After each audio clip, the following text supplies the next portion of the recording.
Non, il a des idées, il s'active beaucoup, il est âprement mené à la lutte pour la liberté. Pour les libertés, j'allais dire. Et Bandakani, c'est un honneur aussi de vous avoir dans 90 minutes politiques. Bienvenue. Vous ne m'empêcherez pas de retourner l'honneur aux journalistes et aux hommes politiques.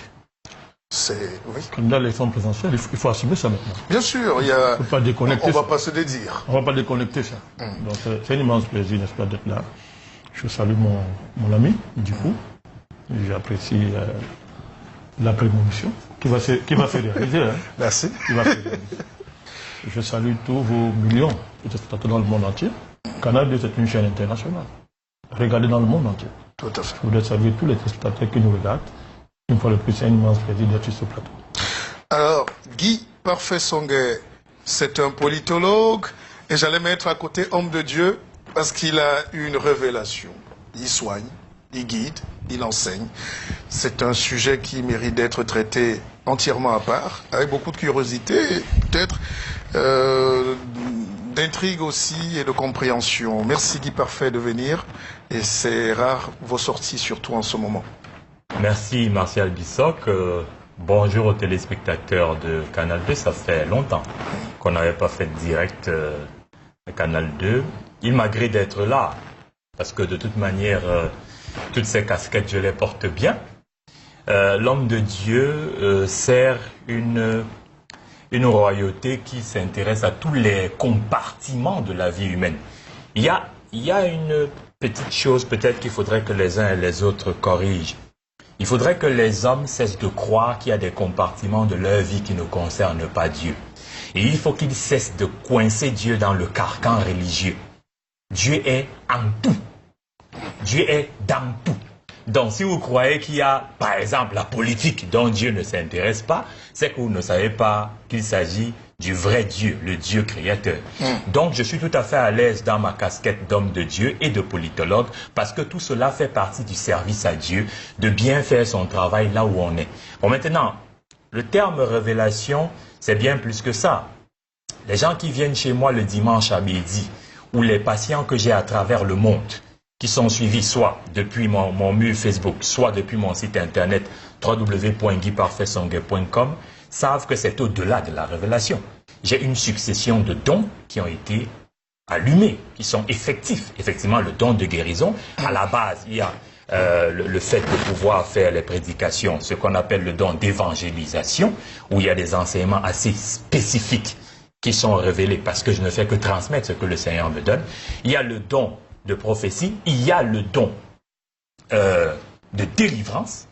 Ceux qui viennent chez moi savent qu'on gère même des cas de possession, donc c'est loin d'être une rumeur ou quelque chose de léger. On est en train d'assister à la mort de l'enseignant pour la soutane. Il se trouve que l'enseignant reste vivant. Guy Parfait, on revient. Permettez-nous de faire le tour. Vous aurez la parole, évidemment, parce qu'on va terminer avec Samuel Zoquet, qui est évidemment un analyste politique, ingénieur agronome à la base et consultant.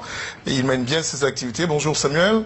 Bonjour M. Bissoc, bonjour à l'ensemble du panel qui vous accompagne ce midi.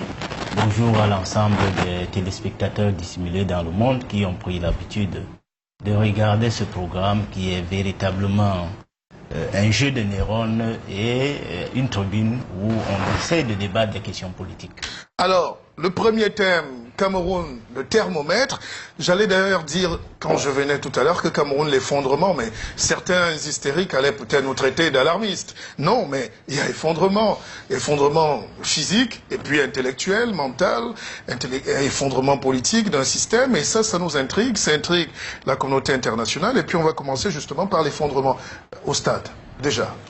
Bien évidemment, c'est la petite goutte d'eau qui est à mettre à l'actif d'un régime vieillissant et croulant qui dirige ce pays depuis 37 ans. Vous voyez que le stade Omnisport qui était en cours de rénovation a défrayé la chronique.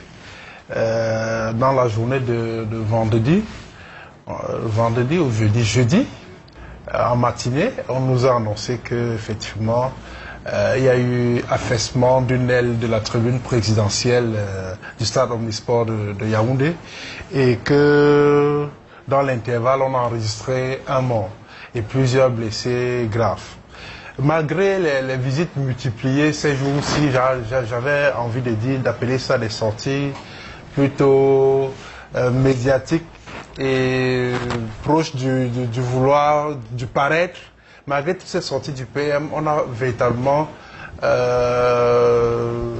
du mal à croire qu'effectivement le Cameroun pourra véritablement abriter la compétition de la CAN de 2016 qui est prévue vers la fin de l'année. Et donc, on assiste encore une fois à une sorte d'improvisation. On est à la veille, pratiquement à quelques mois d'une échéance sportive continentale de haut niveau. Et les structures, des infrastructures sportives ne sont pas encore à jour. Et voyez-vous, l'incident du stade Omnisport est la démonstration de ce que rien n'a été fait depuis que le Cameroun sait qu'il doit abriter cette phase finale de la CAN féminine, d'abord en 2016 et celle des garçons en 2019. Rien n'a été fait, on fonctionne sur le registre de l'improvisation qui caractérise malheureusement ce système qui est pratiquement en faillite. Et je voudrais à la suite du docteur Guy Parfait Songuet indiquer que cet incident qui arrive à l'Omnisport, effectivement, on peut établir un parallèle avec, comme vous l'avez d'ailleurs superbement bien fait, on peut établir donc un parallèle avec le système qui nous gouverne en ce moment, pour tout simplement indiquer que c'est des indicateurs de ce que le régime de M. Biya est pratiquement finissant. C'est un régime qui tâtonne, c'est un régime qui n'a plus rien à proposer aux Camerounais, c'est un régime qui est dépassé par les événements, c'est un régime qui mérite tout simplement d'être rangé dans les placards de l'histoire. Alors, Bandakani, pourquoi aller refaire du neuf sur du vieux? Est-ce que c'est pas cette culture du faux maquillage qui nous a amené un peu là aussi? Monsieur Bissoc, poser la question de savoir pourquoi on fait du neuf avec du vieux, du neuf avec du vieux. J'espère que vous voulez faire de la pédagogie. Vous voulez m'amener à sortir du fond de moi-même. Parce que ce régime n'a pas le choix. Quand vous voyez son émergence historique, parce que c'est un vieux régime. Il a sa deuxième séquence d'évolution. Praïdjo, c'est Biya. Mais c'est le même système politique. Biya a aggravé parce que l'aggravation de la vacuité historique de tel régime est inscrit dans l'évolution. Même si ça avait été Aïdjo qui était tout le président, on assisterait à ce qu'on voit là. Vous n'avez qu'à voir ce qui s'est passé en Côte d'Ivoire avec le vieux Oufouette et les autres. C'est la structure de ces régimes-là qu'il faut interroger sérieusement si on veut comprendre. Ils ne peuvent que bricoler. Ils n'ont pas d'autre choix. Ça surprend ceux qui se contentent de comptabiliser les effets au détriment des causes. Pour comprendre ce régime, il faut être un bon médecin, c'est-à-dire savoir articuler les effets à la cause. Si vous êtes un médecin, le docteur Parfait Songuet guéri, il comprend bien ça. Vous êtes médecin et que vous passez votre temps à soigner les effets d'un malade, vous le tuez en douceur. Il faut attaquer la cause, poser le diagnostic, attaquer la cause, et les effets vont disparaître parce que vous avez attaqué la cause. Donc, on est en face d'un système, d'un régime politique qui était condamné dès sa naissance et qui s'est effondré dès le jour où il est né. Vous n'avez qu'à convoquer les grands auteurs historiques. Les René Dumont ont écrit des choses que si vous lisez aujourd'hui, vous aurez même honte. Tout ce qui se passe dans le livre Dumont écrit.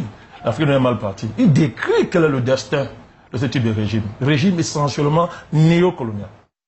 Ce sont des régimes essentiellement néocoloniaux qui n'ont pas vocation à développer leur pays, mais plutôt à développer les contradictions néocoloniales pour les mener à leur extrémité. C'est-à-dire, comme au Congo, par exemple, je ne sais pas lequel, j'ai juste pris un Congo au hasard, pour s'assurer de sa longévité, de sa mort au pouvoir, on est prêt à brader le pétrole des Congolais. Mais vous avez tout dit.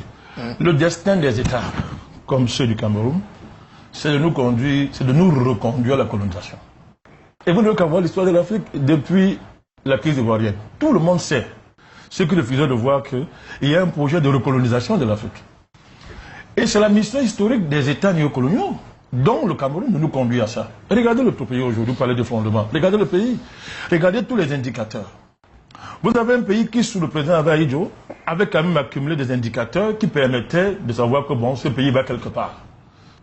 Il y avait des statistiques économiques, néocoloniales on peut dire, mais il y avait des acquis à ce niveau, de grosses entreprises publiques qu'on aurait pu transformer en champions, comme les Chinois l'ont fait par exemple, s'il y avait des gens qui avaient un projet. Mais après, qu'est-ce qu'on a fait? On a tout vendu. On a tout privatisé. Vous voyez aujourd'hui, le principal pilier du régime, c'est Bolloré. On est revenu au point zéro. On est revenu à Kyriakides et compagnie. Et dans tous les domaines. Guy Parfait Songhai, à la suite. À la suite de ce que Bandakane vient de dire, puisqu'il a ouvert effectivement la problématique là où on devrait l'ouvrir sur un angle clinique, il faudrait s'étonner de voir qu'il y en ait encore qui soient surpris de l'effondrement. Ça fait des années que nous sommes en train de dire que le Cameroun fait partie des pays d'Afrique francophone qui n'ont pas obtenu d'indépendance. Parce que l'indépendance en elle-même était une imposture. On peut le dire autrement. Les fondations du Cameroun sont, pour l'essentiel, la médiocrité.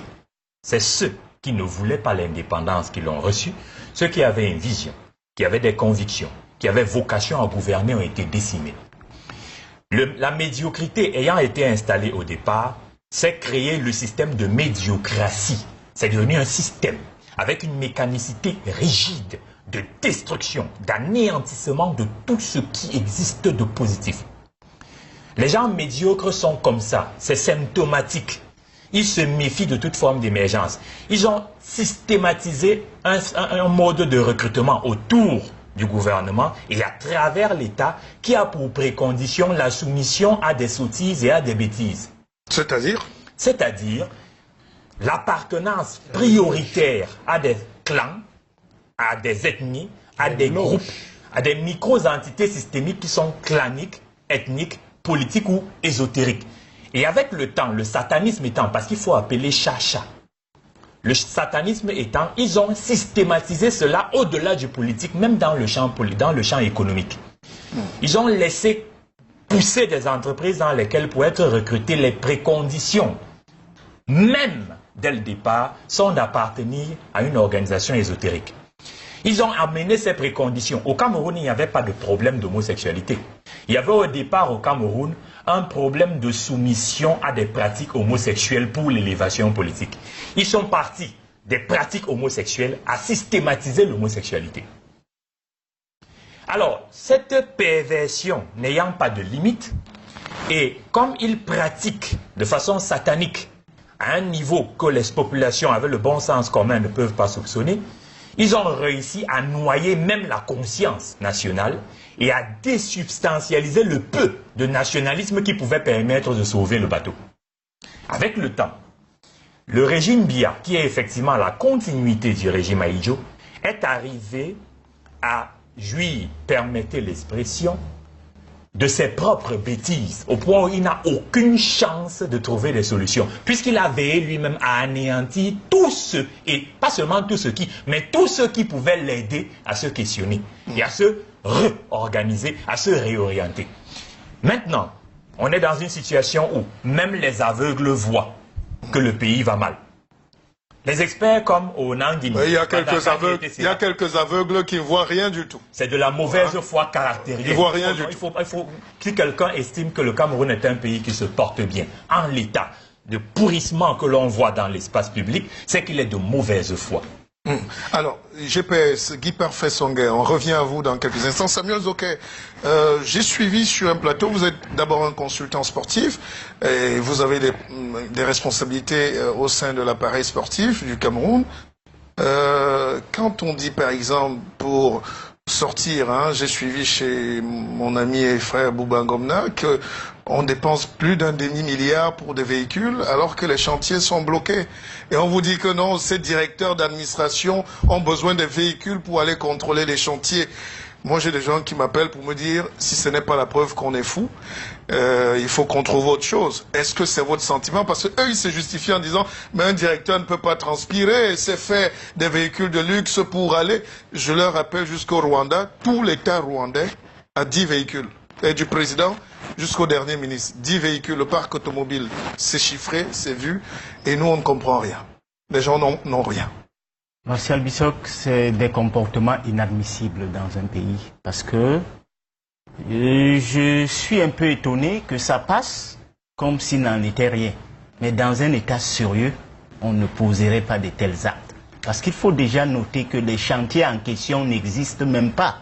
Comment est-ce qu'on va trouver des voitures pour des gens qui vont visiter des chantiers ou alors qui vont implémenter des chantiers qui n'existent nulle part? Parce que tout à l'heure, vous parliez de l'effondrement du stade Omnisport Amadou Ahidjo. La tribune présidentielle. Oui, et on arrive à ce stade alors que préalablement, on devrait construire un stade à Yaoundé, qu'on a même appelé le stade Paul Biya. Et ce stade, à l'heure où nous parlons, rien n'a encore commencé. Et c'est de la pure sorcellerie. C'est M. Guy Parfait Songhé qui aime souvent cette expression, et elle est réelle. Allez du côté de Yassa. Il y a un stade qui doit être construit là-bas, et on est au deuxième site. Ça veut dire qu'on a préalablement choisi un site qui s'est avéré être inapproprié pour la construction d'un stade. On est allé à un second site qui n'arrive pas aujourd'hui à être matérialisé et où on voit l'effectivité des activités. Et vous savez que la Coupe d'Afrique des Nations, pour la version masculine, c'est en 2019 et en janvier. Ce qui voudrait dire que si on veut être dans un tableau de bord, on pouvait considérer que c'est une activité qui se réalisera en 2018. Et la construction d'un stade, tous les experts sont unanimes là-dessus, c'est 36 mois minimum. Dans un pays où on travaille le jour et la nuit. Or, au Cameroun, nous connaissons le rythme de travail. Et maintenant, quand vous prenez la fluidité de la ville, une ville comme Douala, pour s'approprier des inputs qui vont entrer dans la construction de ces stades, vous comprenez, pour reprendre M. Bada Kani, qui reprenait Henri Dumont, nous sommes mal partis. Et maintenant, les gens ne se soucient même pas du gap, du retard accumulé, mais qu'est-ce qu'ils font? Ils vont dans la gabégie, ça veut dire que s'approprier des véhicules qui n'ont aucun impact dans la réalisation de cet ouvrage. Parce que ces véhicules ne participent en rien dans la mise en place de ces infrastructures. Il faut noter que tous ceux qui sont nommés pour suivre ces activités sont tous véhiculés. Et tous ont des bombes de carburant. On ne peut donc pas comprendre dans un État qu'est-ce qui peut pousser des individus à de tels ajustements. Et curieusement, dans cette opacité-là, qu'on jouisse d'une impunité réelle. Parce qu'aujourd'hui, on ne voit même pas de hic qui va dans le sens d'arrêter cette gabégie. Au contraire, les gens s'en vantent plutôt. Alors, on a déjà fait, je rappelle que l'émission est très suivie sur les réseaux sociaux, sur la chaîne YouTube. Posez des questions, allez sur la page de l'émission, hashtag 90 minutes politique sur Twitter ou bien sur mon compte, Martial Bissok, et échangez avec nous en direct et en live. Alors, le port de Kribi, moi je sors de Kribi là et c'est quand même une curiosité mondiale. Toute une administration centrale, des préfets, jusqu'au secrétaire, et à Kondengui, ils se sont fait raser la tête hier et avant-hier. Et on dit que c'est une vague de 25, il y a une autre vague qui arrive, et on dit que les plus gros poissons sont encore dehors, des gouverneurs, des ministres, mais c'est pas possible qu'on en soit arrivé là. Qu'est-ce qu'on peut dire à ces gens? Qu'est-ce qu'on peut dire à l'opinion? C'est quand même terrible qu'on ait arrêté tous ces gens, même des préfets en activité, sous-préfets, des hauts cadres, pour une affaire de terrain et de port et de vol. Djipo. En réalité, c'est un scandale. C'est le énième scandale qu'on enregistre dans ce chapitre-là. Vous savez très bien que les questions de détournement de fonds, les questions d'abus de biens sociaux et autres ne datent pas d'aujourd'hui. Et ce qui s'est passé à Kribi est tout simplement ahurissant. C'est-à-dire que des riverains qui ont été déguerpis n'ont pas pu rentrer effectivement et en totalité de leurs droits, droits de propriété, s'entend. Et par quelque alchimie, tout ce beau monde que vous avez cité là, ont été mouillés dans des transactions financières, dans des transactions foncières. Et c'est tout simplement dommage pour un pays qui aspire à être émergent. Donc moi je crois que en réalité, ce n'est même plus une surprise pour tous ceux qui savent comment ce régime fonctionne. Moi je vais encore insister là-dessus pour indiquer que lorsqu'en 1982, M. Biya arrive au pouvoir, des grands espoirs sont fondés en lui. Les gens pensent que voilà quelqu'un qui va faire changer les comportements et il vient avec un slogan qui aujourd'hui est devenu tout simplement creux et désuet. Rigueur et moralisation. Qu'avons-nous fait de ces deux slogans-là? C'est-à-dire 34 ans après. Qu'est-ce que c'est devenu? Bon, voilà comment ce monsieur a tout simplement changé de cap et tous les espoirs qui étaient placés en lui se sont évaporés, ont même fondu comme beurre au soleil. Et finalement, tout le système qu'il a entretenu, qu'il a mis en place et huilé, est un système de prébendier, un système de rente, où chacun veut accaparer le maximum de milliards possible pour s'assurer un matelas financier et un repos doré dès le lendemain qu'on n'est plus aux affaires. Donc, moi, je pense que ce qui arrive à Kribi et ce qui devrait même arriver ailleurs devrait tout simplement nous pousser à comprendre qu'effectivement, il est temps qu'on débarrasse le plancher, autant pour moi. Il est temps que M. Biya et son régime comprennent que ça ne va pas et que on peut leur aménager une sortie honorable en démissionnant tout simplement et en confiant les rênes de ce pays à des hommes purs, sûrs, sur qui les profondes aspirations du peuple sont orientées maintenant, c'est-à-dire des hommes qui sont véritablement des patriotes, parce qu'on a le sentiment que tous ces gens-là ne travaillent pas pour le Cameroun. On a un droit de se poser des questions. Est-ce que c'est vraiment des Camerounais qui se comportent ainsi dans leur propre pays? Est-ce que nous allons nous développer? Est-ce que c'est les... Excusez-moi, je n'ai rien contre les Congolais. Est-ce que c'est les Congolais qui viendront développer le Cameroun en notre place? C'est quand même incroyable que ceux qui sont comme des modèles aujourd'hui, qui ont fait leur temps, continuent à ne pas penser à l'avenir de ce pays et continuent comment on dit ça, à détruire tout le petit capital de confiance que le peuple leur a placé en eux. Donc moi je trouve ça scandaleux que dans ce pays, qu'on n'arrive pas enfin à comprendre que l'intérêt général doit primer sur tout.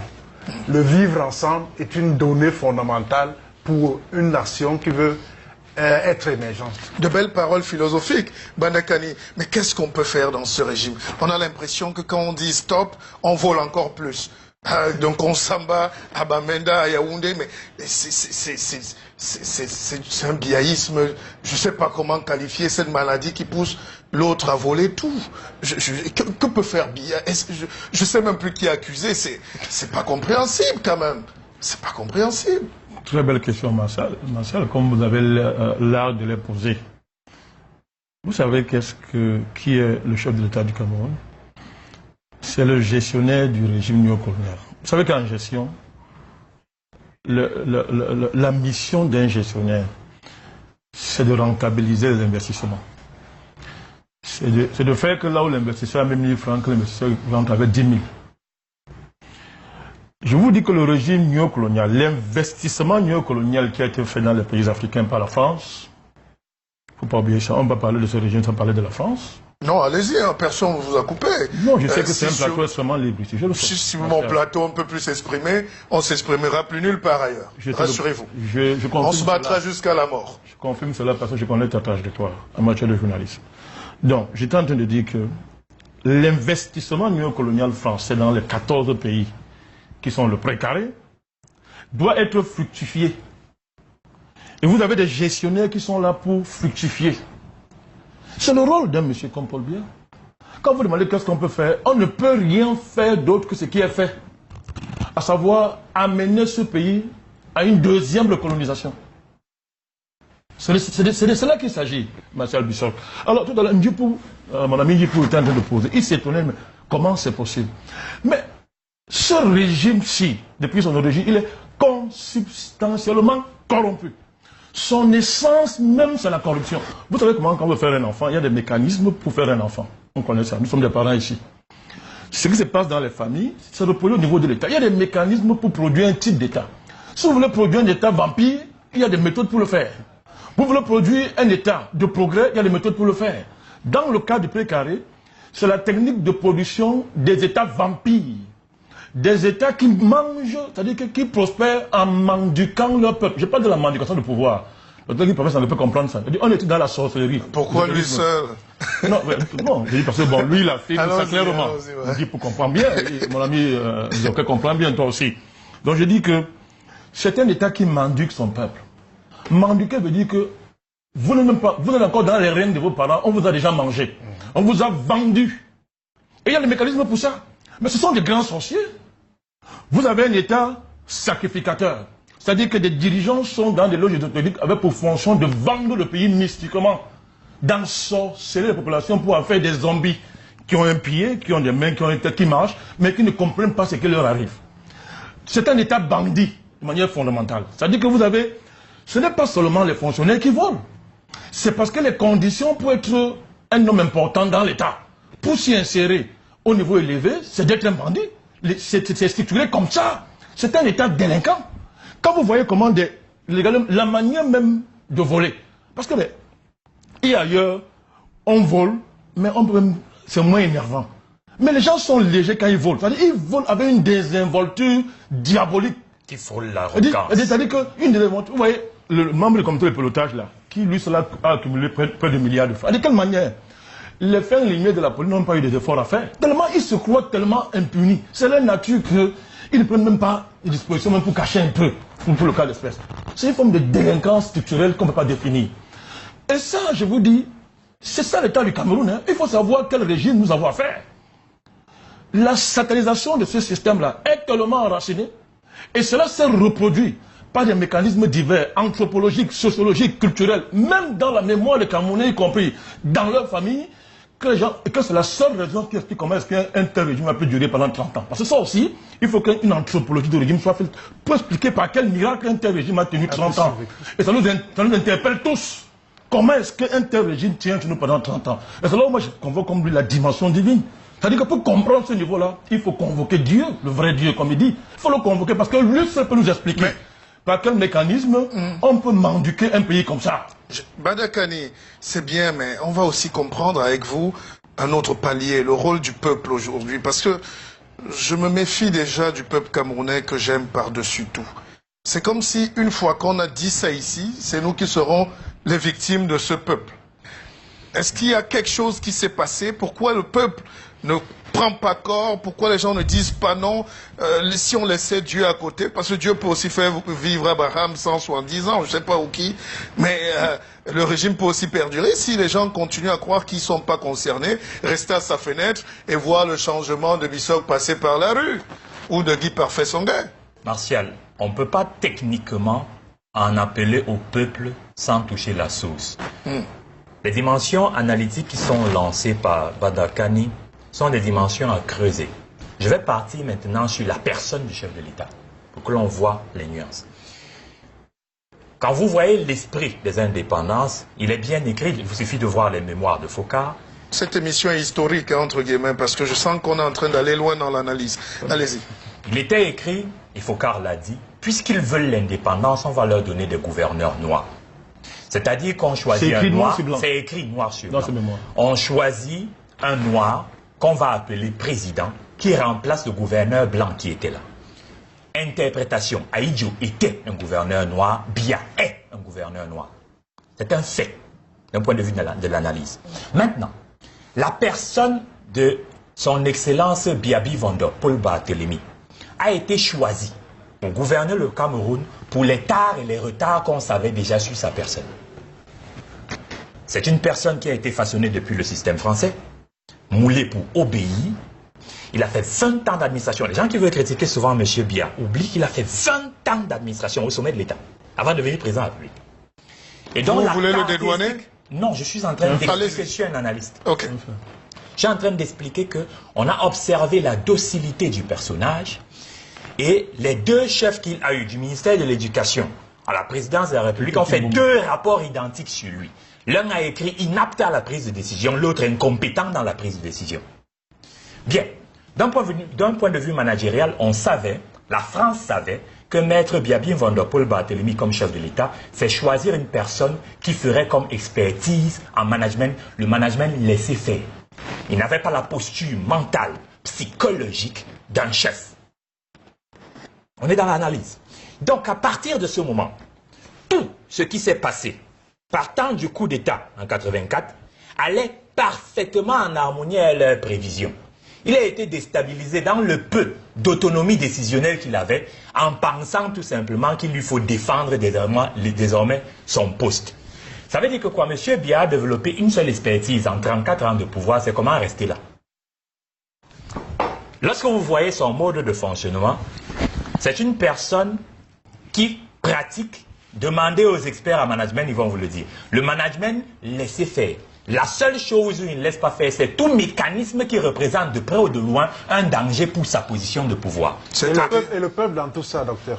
À cause de cette façon, il faut comprendre l'enchaînement. On est en pleine ingénierie institutionnelle. À cause de ce mécanisme que lui, il a développé, de sa façon de gouverner, les micro-entités systémiques autour de lui ont compris qu'il règne, qu'il ne gouverne pas. Et elles ont pris le pouvoir autour de lui. Dans ces mécanismes de prise de pouvoir autour de M. Biya, ils sont entrés d'abord parce qu'ils comprennent ça, tout est spirituel. Le pouvoir s'acquiert d'abord de façon spirituelle. Et là, on est dans le domaine ésotérique, c'est-à-dire le domaine du diable. Ils ont engagé un certain nombre de mécanismes depuis la dimension ésotérique pour anéantir le peuple. Ça, c'est la première étape où ils ont travaillé. Deuxième étape, tuer toute forme d'émergence en veillant à ce que jamais personne ne lève la tête. Ils ont institué la peur. Parce que vous vouliez comprendre, voilà les éléments qui ont été utilisés. On a institué la peur en faisant de nos résistants des maquisards. Ce qui fait que les enfants, quand on leur parle de leurs grands-parents, ils ne savent pas que leurs grands-parents étaient de véritables héros. Ils pensent que leurs grands-parents étaient des bandits. C'est comme ça qu'on a fait croire à tout un peuple comme le peuple bamileke que l'UPC était un parti de Bassara, alors que plus de 500 000 Bamilekés ont été tués dans la lutte contre eux. Parce que pendant qu'on fêtait l'indépendance, les véritables indépendantistes étaient massacrés. D'abord, la peur a été utilisée comme instrument d'anéantissement de toute forme d'émergence. Ensuite, c'est systémique de recrutement conditionné. Parce que de toute façon, la précondition est surtout d'appartenir à un clan et non d'être performant, a contribué à instituer un système académique, pédagogique, scolaire, qui ne se préoccupe pas de ce qui est essentiel pour le développement de la nation. Vous n'avez qu'à regarder les contenus de programme. L'histoire du Cameroun n'est pas enseignée au Cameroun. Absolument. C'est comme ça aussi qu'on a réussi à intégrer autre chose, la division à travers le tribalisme. C'est l'une des plus grosses sottises qu'on a mises dans l'esprit des gens. Enseigner par exemple que le Cameroun a 250 langues ou je ne sais pas quoi, ça n'a pas de sens. Regardez les arbres généalogiques. Je ne parle que d'arbres généalogiques des Camerounais sur 200, 300 ans, mais ces gens ont les mêmes ancêtres. Quand on dit par exemple, j'aime le peuple de l'Ouest parce qu'il est symptomatique de ce mensonge scandaleux qui a été propagé. Les Bamilekés, on les appelle tous Bamilekés. Ça veut dire quoi Bamileke? Ça n'a aucun sens scientifique ce truc. Pourquoi est-ce que le Bamoun, quand il parle, le Tchang ne le comprend pas, on dit qu'ils sont tous Bamilekés? Qu'est-ce que le Fongdiomé Kouet fait avec les noms de Bassara? Pourquoi le Baganté a les noms des Bétis? Pourquoi on n'a pas remonté les chaînes pour qu'on comprenne les vraies sources de ces choses? Pourquoi est-ce qu'ils appellent les choses de la même façon? La tête, monter en haut, descendre en bas, etc. Regardez dans toutes les langues, même si vous êtes de l'ouest, du sud, de l'est, du centre, du littoral, nous parlons la même langue, mais personne n'a enseigné ça à l'école. Oui, mais parce que politiquement, c'est plus facile d'avoir de créer une élite de l'Est avec une grosse tête et une élite du Sud avec des petits pieds. Ce n'est pas de l'invention, c'est un principe machiavélique connu, divisé pour mieux régner, injecté au Cameroun par la colonisation française et entretenu par le néocolonialisme. Parce qu'il faut répondre à vos questions. Allons-y, oui. 30 secondes qui parfait. La population a été manipulé à des niveaux, on ne peut même pas le soupçonner. Au point où même quand les gens ont la lucidité de constater qu'il y a des dysfonctionnements, ils n'ont même pas la densité, l'épaisseur nécessaire pour réaliser ce qui leur arrive. Pourquoi? Et c'est un principe que je voulais dire. Il a dit, certains n'ont pas compris jusqu'à quel point c'était vrai, Bandakan il a dit, ils ont appris à tuer les enfants avant même leur naissance. Ils l'ont fait au niveau ésotérique, ils l'ont fait au niveau pédagogique, ils l'ont fait au niveau politique, ils l'ont fait au niveau économique. Pourquoi? Et c'est peut-être ça que certains ne voient pas. Créer la misère est l'une des meilleures manières de soumettre un peuple. Justement, alors Samuel Zoké, quand on regarde aujourd'hui ce peuple camerounais, moi j'ai mal.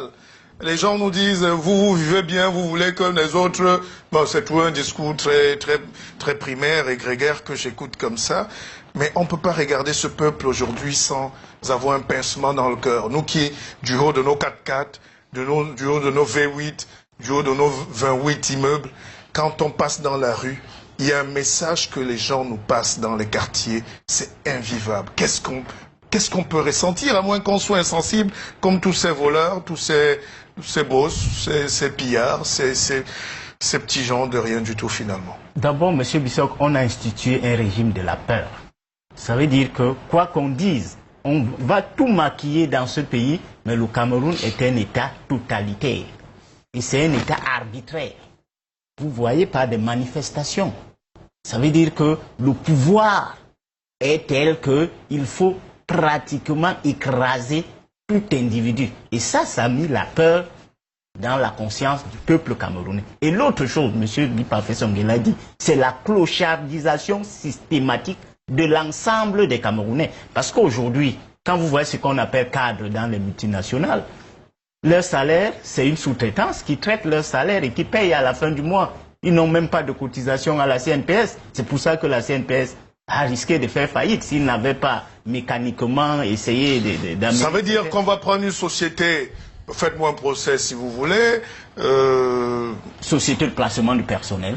Oui. On va vous licencier de la multinationale et c'est la société de prestation qui va vous recruter et qui va maintenant vous vendre à la multinationale. Et au quartier, on va vous appeler cadre parce que vous avez une voiture grossière de branding. Vous n'en êtes pas. Le jour où vous perdez votre emploi, c'est là où on se rend compte que c'était une coquille vide.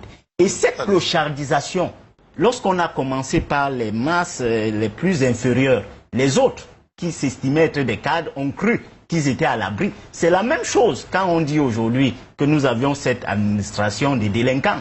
C'est quoi? C'est la clochardisation du fonctionnaire au Cameroun.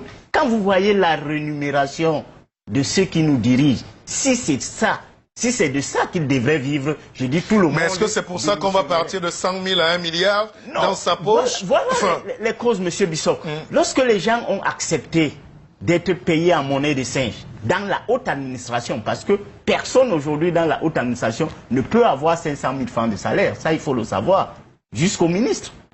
Et curieusement, les gens ont développé des mécanismes de soustraction de la fortune publique. Et ces mécanismes, ils les ont institutionnalisés. Et c'est ce qui fait aujourd'hui que les gens ont pratiquement fait du banditisme une religion, une pratique, et ils ne se donnent même plus de limites. Quand vous prenez le cas de Kribi, M. Bissok, et l'autre chose, j'allais en venir, c'est que dans la gestion de nos États, les rôles ne sont pas bien clarifiés. Vous avez ce qu'on appelle un éparpillement des rôles et vous avez même ce que j'ai un chevauchement. Prenez même les ministères, prenez des questions de gestion d'environnement. Vous allez trouver 10 ministères qui s'agglutinent là, personne ne fait rien. Et c'est ce qui fait que la gestion du terroir aujourd'hui, vous avez l'administration territoriale qui est au début et à la fin. Comment un sous-préfet peut être celui qui va faire les descentes pour matérialiser les terrains? C'est lui qui va constater la rémunération qu'on doit accorder à ceux qui ont été déguerpis et c'est lui qui doit venir verser cet argent aux bénéficiaires. Grossièrement, ils ont l'argent liquide sur leur table. Et curieusement... Et un des gars m'a dit, je ne vous coupe pas, que mais, M. Bissok, on ne peut pas toucher le miel sans en garder un peu au bout des doigts. Si j'étais un officier, un procureur, mais bon, allez-y. Donc, M. Bissok, vous voyez donc un seul individu est ordonnateur de la dépense. c'est lui qui exécute la dépense, c'est lui qui analyse la qualité de la dépense, c'est lui qui contrôle. Juge Donc, de l'opportunité. alors, justement, et curieusement, oui. c'est la même personne qui se retrouve donc au début et à la fin. Les gens se sont attribués les terres attribuées alors qu'ils ne sont pas originaires des villages où il y a eu... Mais comment vous pouvez avoir un port prospère si ceux qui ont le sang et le nombril là sont spoliés et volés? Mais c'est de la malédiction. Alors Dipou, qu'est-ce qu'on peut faire? On a tous dit de très belles choses qui vont rester. Oui, vous allez revenir, mais qu'est-ce qu'on peut dire puisqu'on est en train de courir dans cette gabégie, dans cette hymne à la gabégie au Cameroun et à l'impunité? Je voulais m'intéresser au rôle du peuple camerounais. Parce que dans cette affaire, je crois que tous les voyants indiquent clairement qu'il n'y a plus rien à faire. Le régime est pourri, le système est compromis, de la tête aux pieds. Les hommes ne sont plus crédibles. Peut-être avec la nouvelle classe politique que vous représentez, vous êtes probablement l'une des fiertés de la jeunesse camerounaise, ce qui converge les aspirations du peuple profond. Donc je voudrais interroger ce peuple-là pour dire que s'il est resté jusque-là comme un spectateur stérile, il faut faire très attention. Parce qu'à un moment donné, lorsqu'on a accumulé trop de frustration, on devient incontrôlable. Regardez autour de nous. On a vu ce que les autres ont appelé le printemps arabe. Ça a balayé des généraux, ça a balayé des dictateurs, ça a balayé, aller même en Afrique de l'Ouest, au Mali, au Burkina Faso, il y en a marre, etc. Donc vous voyez, quand le peuple accumule des frustrations, il devient incontrôlable et dangereux en même temps. Cela veut dire que moi j'ai bon espoir que ce peuple un jour va se lever comme un seul homme pour dire stop. Je voudrais, c'est pas une invite à la rébellion, loin s'en faut, nous ne sommes pas là pour ça. C'est un plateau républicain. Nous analysons juste les faits et puis nous essayons de tirer des leçons qui s'imposent. Donc ce peuple a un rôle moteur à jouer dans ce qui peut être considéré comme la récupération d'un Cameroun qui est exempt, si on peut le dire ainsi. Parce que vraiment dans tous les secteurs d'activité, rien ne va. Rien ne va, même le simple petit domaine du sport qui nous donnait un peu de fierté et fédérait les Camerounais, même là, j'ai envie de dire, passe-moi l'expression, c'est cacateux. Donc, vraiment, à ce rythme-là, il n'y a que le peuple, à travers des élections libres et sincères, qui peut décider de mettre un terme à ce régime qui l'a véritablement clochardisé, pour reprendre l'expression dans l'inconscient collectif, on a fait croire, Bandakani, vous qui allez revenir là-dessus, on a fait croire aux Camerounais que oser parler de l'alternance, c'est un crime non seulement de lèse-majesté, mais c'est un crime de pendaison. Pourtant, c'est dans cette République quand même tout ce qu'il y a de logique. Banda. C'est-à-dire que ne faisons pas comme si on ne comprend pas la structure géopolitique et géospirituelle de ceux qui nous gouvernent, de l'État du Cameroun. Tout à l'heure, mon ami Zoké, il a dit que ce sont les ministres qui institutionnalisent le vol, les pratiques de vol. Vous avez bien compris, pas déformer votre pensée. Non, c'est-à-dire que vous êtes très gentil, vous êtes même très poli. Est-ce que vous pouvez expliquer comment dans un régime, quelqu'un qui organise l'inertie est le plus grand dénonciateur de l'inertie? C'est une véritable curiosité. Comment tu peux expliquer ça? Il faut savoir qui nous gouverne et qui est notre chef. On n'est même pas gouverné. Quelqu'un qui organise l'inertie, il est le plus grand dénonciateur de l'inertie. C'est parce que c'est un sacrificateur. Ah oui. C'est un sacrificateur. Et quand vous êtes dirigé par un sacrificateur, c'est une autre dimension de la politique. On n'a pas le temps pour débattre ça. Quand vous êtes dirigé par un sacrificateur, ça veut dire que ce régime, ce ne sont pas les ministres qui ont institutionnalisé la gabégie. C'est que la gabégie et la corruption, c'est une forme de gouvernement. Il faut comprendre ça. C'est une forme de gouvernement. Et le président Biya est maître dans ça. Est-ce que vous savez qu'un ministre ne veut pas au-delà de 5 millions, il est obligé de se référer à la présidence? Oui. Mais alors, et quand vous avez des ministres qui se retrouvent seulement en prime, ils ont un salaire de moins d'1 million au Cameroun.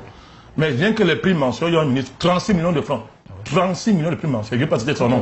Vous croyez que la présidente n'est pas au courant? Laissez de côté le pillage et le vol qu'il fait. Quand un gouverneur, on lui adjoint 3 postes de PCA. Alors, qui fait ça? Qui nomme? Sans compter les caisses noires. Alors, qui nomme tout ça? C'est-à-dire l'argent qui est géré hors budget. Hors budget. Les caisses d'avance. Alors, qui nomme? Alors, c'est un mode de gouvernement. Lorsqu'un régime a des fondements sataniques, tel qu'on l'a démontré, et c'est le cas de tous les pays du précaré français, le maestro de l'affaire, c'est la France. Avec ses gouverneurs. Il a bien formé ses gouverneurs. Si on dit aussi à la France, oui, mais tout le temps la France, Banda. Je vous comprends, mais bon. Non, c'est pas une esquive. Non, je comprends, vous faites votre travail. Vous ne pouvez pas parler du Cameroun sans parler de la France. Allez-y. Si vous faites ça, c'est un déni de l'histoire qui est inacceptable. Je sais que c'est pas facile chez nous ici. Il y a des campagnes terribles pour empêcher ça, mais c'est un fait historique. La trame de l'histoire camerounaise se confond avec le La France, cette grande patrie de droits de l'homme, de Rubichon. Oui, tout à fait. Grande patrie des droits de l'homme pour les Français, mais patrie assassine pour les autres peuples. Ok. Toute l'histoire du Cameroun et des pays du précaré, c'est une histoire où vous allez monter et descendre. C'est une affaire, c'est un conflit mortel, géohistorique avec la France. C'est un fait. Ça ne veut pas dire que je suis actif. La bagarre va... Donc, on va lutter. Non. On va sauf que lutter. On n'a pas le choix.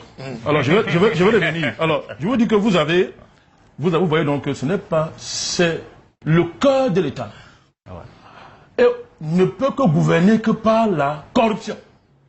Mais c'est qu'à un moment donné, c'est le cas de l'opération Épervier, on va choisir. Il y a 2 types de personnes qui vont en prison. Alors, moi qui le dis, je soutiens l'opération Épervier, pas parce que j'aime trop la tête du président, mais parce qu'il vaut mieux ça que rien du tout. Alors, 2 types de personnes vont en prison. Ceux qui menacent le pouvoir, à un moment donné, politique constitue un danger. C'est-à-dire qu'ils se sont tellement enrichis au point où, pour protéger leur richesse, ils doivent conquérir le pouvoir politique, c'est bien dangereux. Et il y a ceux qui, à un moment donné, lorsque le régime est menacé, il faut sacrifier. Il faut sacrifier, on prend 3, 4, 5, on met en prison. Voilà, c'est-à-dire, voilà le logique. Comme les gens qui sont à Kondengui, là maintenant, parce que à côté les préfets qu'on a pris, ils vous disent, mais pourquoi on laisse le gouverneur, pourquoi on laisse le ministre, pourquoi on laisse... Sans les dédouaner, ils doivent aller en prison, mais pendant qu'on les met en prison, il y a les gens qui volent tous les jours à côté du chef de l'État. Tout à fait. On les arrête pas, tous les jours ils sont là, on les connaît, on ne les touche pas. Parce qu'ils sont au cœur de la structure géospirituelle qui tient le pays. Maintenant, je reviens à la notion du peuple. On va parler du peuple. Marcel Bissop, faisons attention quand nous parlons du peuple camerounais. D'abord, sur le plan de la science politique. Il n'y a pas de peuple sans la dialectique. C'est-à-dire wagon locomotive entre les leaders, entre le leadership politique et les masses laborieuses qui le suivent. Donc quand on parle de peuple, pour qu'il y ait peuple, il faut ces deux piliers là pour parler du peuple. Le peuple est une construction. On fabrique un peuple.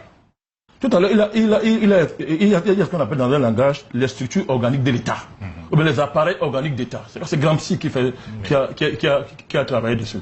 C'est-à-dire que ce sont des appareils qui fabriquent un peuple, qui fabriquent un type de population correspondant aux besoins du régime. C'est comme une usine industrielle. On fabrique un peuple à un moment donné. Donc il y a eu une fabrication à partir d'un moment donné d'un type de peuple correspondant à ce que le régime LDPC voulait pour le Cameroun. C'est pour ça qu'à un moment donné, des années 80, on vous généralise à tous les points de rue les bars. On généralise la débauche. On généralise la médiocrité dans tous les endroits. Vous allez dans un lycée public. Moi, ma fille est dans un lycée public, ici, de quoi je parle. Les professeurs, de façon systématique, si on prend ce cas précis, n'enseignent plus dans les cours normaux, les cours réguliers. Chacun a un cours de répétition où il donne ses vrais cours. Ça veut dire que si un enfant vient de façon assidue à la classe en semaine, il n'a aucun cours. Le professeur choisit de faire échouer les élèves qui ne viennent pas à ses cours. Il faut qu'il ait fait la répétition. Oui. Je termine rapidement ma Oui, allez-y. Avec ta permission. C'est pas moi qui donne le temps. C'est Collins qui me regarde. Ce peuple camerounais, vous voyez, il s'est constitué en peuple plusieurs fois dans l'histoire. Depuis 1884. Quand il s'est constitué comme peuple pour soutenir les Mangabel, les Ngossodine, les Koumambapé, tous ces gens qui luttaient contre les soqueries allemandes. On a vu avec les Oumyobé, il s'est constitué historiquement comme peuple. Il s'est constitué comme peuple historiquement dans les années 90. Donc, il y a des séquences qui font qu'il ne faut pas le condamner. Il est dans une situation compliquée. Il est dans une situation complexe parce qu'il a maille à partir avec un des régimes les plus terribles du monde. Et il faut comprendre que de temps en temps, il y a ce flux et ce reflux dans sa dynamique d'émergence comme peuple. Seulement, faisons attention. Allons-y. Je ne suis pas de ceux qui envoient les masses dans la rue n'importe comment. J'ai été un maître de la rue en toute modestie dans ce pays, c'est de quoi. Si dans le contexte actuel, nous envoyons les masses dans la rue, sans qu'il y ait une corrélation claire de type leadership, wagon, et peuple, locomotive, et peuple comme wagon, le système néocolonial va se reproduire au moins pour 100 ans. C'est le projet pour lequel la France et d'autres puissances travaillent dans un pays comme le Cameroun. Ils ont leurs agents au sein du gouvernement. Au point où aujourd'hui, la question du présent qu'on appelle le présent Biamena se confond avec son attaque. D'où l'effondrement. Alors Guy Parfait Songhai, moi je suis pas très intelligent. J'ai envie de comprendre. Parce qu'au Cameroun, on dit il y a le peuple, mais il a dit il faut le wagon, il faut le leader. On respecte le leadership. Leadership ou leader, pas de jeu de mots. On respecte le combat de nos aînés, Frundi, 90, Pawatou, Ntarekon, et tout cela. Après, on cherche quand même des leaders. Qu'est-ce qu'il faut faire? Il faut aller s'équiper, il faut aller s'armer de Kalachnikov, il faut... qu'est-ce qu'il faut faire pour avoir un nouveau type de discours, une nouvelle boutique politique, parce que les vieilles idées de la boutique politique sont périmées. Où sont les leaders? Qu'est-ce qui va se passer au lieu de regarder Bissok? Je vais répondre à cette question en deux temps. La première chose que beaucoup de personnes semblent ignorer, d'un point de vue stratégique et même tactique quand on veut regarder, c'est qu'ils ont profondément sous-estimé la manière dont l'État du Cameroun fonctionne. On n'enseigne pas ça à l'école, ces choses-là. Il n'y a aucun enseignement des sciences politiques qui va vous montrer comment l'État fonctionne. Ils ont sous-estimé d'abord la puissance des services de renseignement qui sont utilisés prioritairement pour anéantir toute forme d'émergence. Ils ont sous-estimé la manière dont les formes de souveraineté sont utilisées pour, entre autres, anéantir toute forme d'émergence. On va le dire rapidement. Ceux qui tiennent l'État, parce que vous avez le peuple, vous avez les acteurs politiques au-dessus, vous avez les acteurs au pouvoir, vous avez les décideurs. Donc la quatrième strate que nous venons de citer, les décideurs, ceux qui tiennent au pouvoir, veillent à ce que la société civile ne fonctionne pas. Veillent, ce sont les mêmes, qui veillent à ce que le RDPC lui-même, qui est un parti d'État, il n'est pas un parti d'État, c'est un parti d'État, ce n'est qu'un instrument du pouvoir central, que lui-même ne fonctionne pas. Veillent à ce que les partis politiques d'opposition ne fonctionnent pas. Quels sont les outils pour anéantir le leadership d'un point de vue politique, d'un point de vue stratégique? C'est d'abord la corruption, une surexploitation des services de renseignement pour anéantir toute forme d'émergence. De ce point de vue, le Cameroun est un État policier. Ils regardent 24 heures, ils sont nombreux à regarder 24 heures chrono à la télé. Ils ne savent pas que nous avons le matériel qui voit à la télé. Nous avons le matériel. C'est un gars des services de renseignement où on dit ce qu'ils veulent. Ils veulent me dire, je suis informé. Je sais même quelles entreprises ont livré le matériel. Je ne suis pas en train de dire les choses conditionnelles. Puisque je suis, en tant que consultant, j'ai été consulté pour beaucoup de problèmes secrets, sensibles dans ce pays. Donc on peut pas, même si quelqu'un a de hautes responsabilités dans les renseignements, il va pas me mentir. Je passe. Il nous reste 4 minutes. Je continue. Vous avez l'obligation de réserve, docteur. Non. C'est pas ça qui les a poussés à vouloir m'assassiner. Ils auraient dû réfléchir avant. Personne ne pourra toucher Guy Parfait Songhai. Allez-y. Continue. Oui, allons-y. À partir du moment où ils ont organisé les assassinats, en utilisant les moyens ésotériques, ils tuent par la sorcellerie, il a parlé de vente, et ben ça appelle ça Kong et tous les autres. Ils peuvent rendre Mbouamassok fou. Hein. Oui, oui, oui. C'est ça. ça. fait partie des stratégies. Maintenant, ils vous écrasent au niveau social en veillant à ce que rien de ce que vous faites ne marche. Ils ont tué tous les leaders. Vous ouvrez une société, elle fait. En masquant cela sous les formes d'accidents ou bien de maladies. Ce sont des assassinats. Je passe. Il reste, quand l'homme est de passé, même dans la cécité la plus totale, il lui reste quand même se demander, je viens d'où?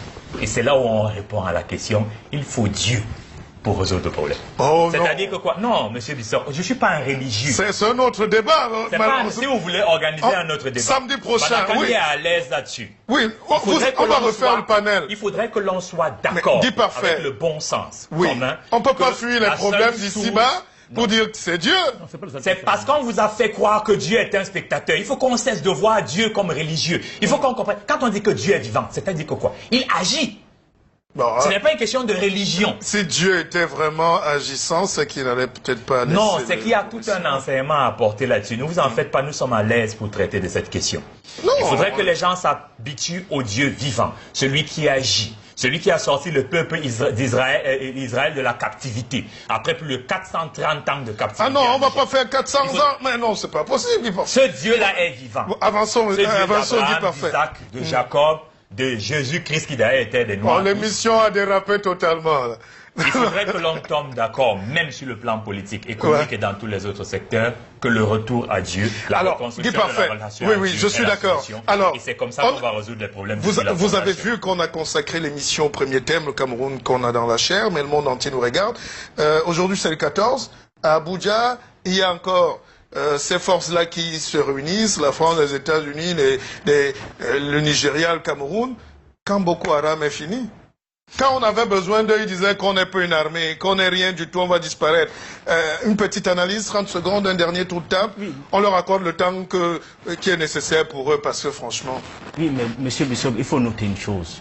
C'est que le 17 mai 2014, il y a eu la rencontre de Paris qui préparait justement la riposte contre Boko Haram.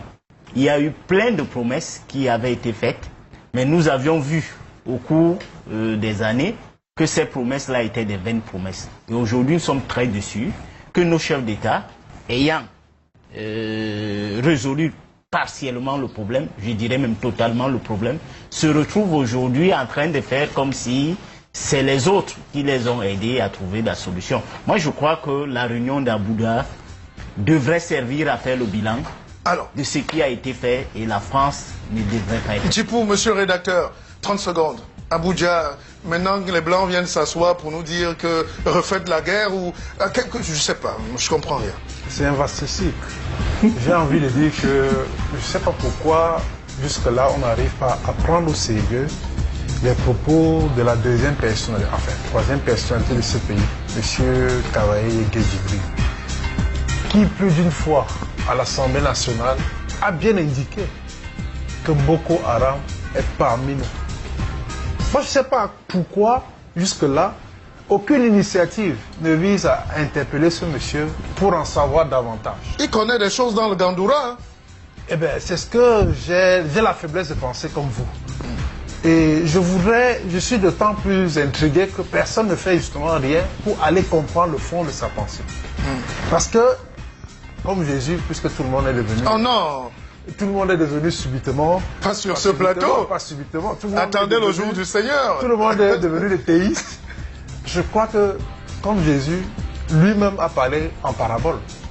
Et c'était aux autres, ceux qui pensent qu'ils travaillent pour le renseignement, ceux qui pensent qu'ils travaillent pour la sécurité de ce pays, devraient approcher ce monsieur pour creuser et comprendre vers où s'orienter sa pensée. Au lieu de filer Guy Parfait son gars, alors Badakani, on est en train de partir. Rapidement, je dirais d'abord, ne t'inquiète pas, quand je parle de leadership, je ne parle pas de l'ensemble. Il y a des leaders.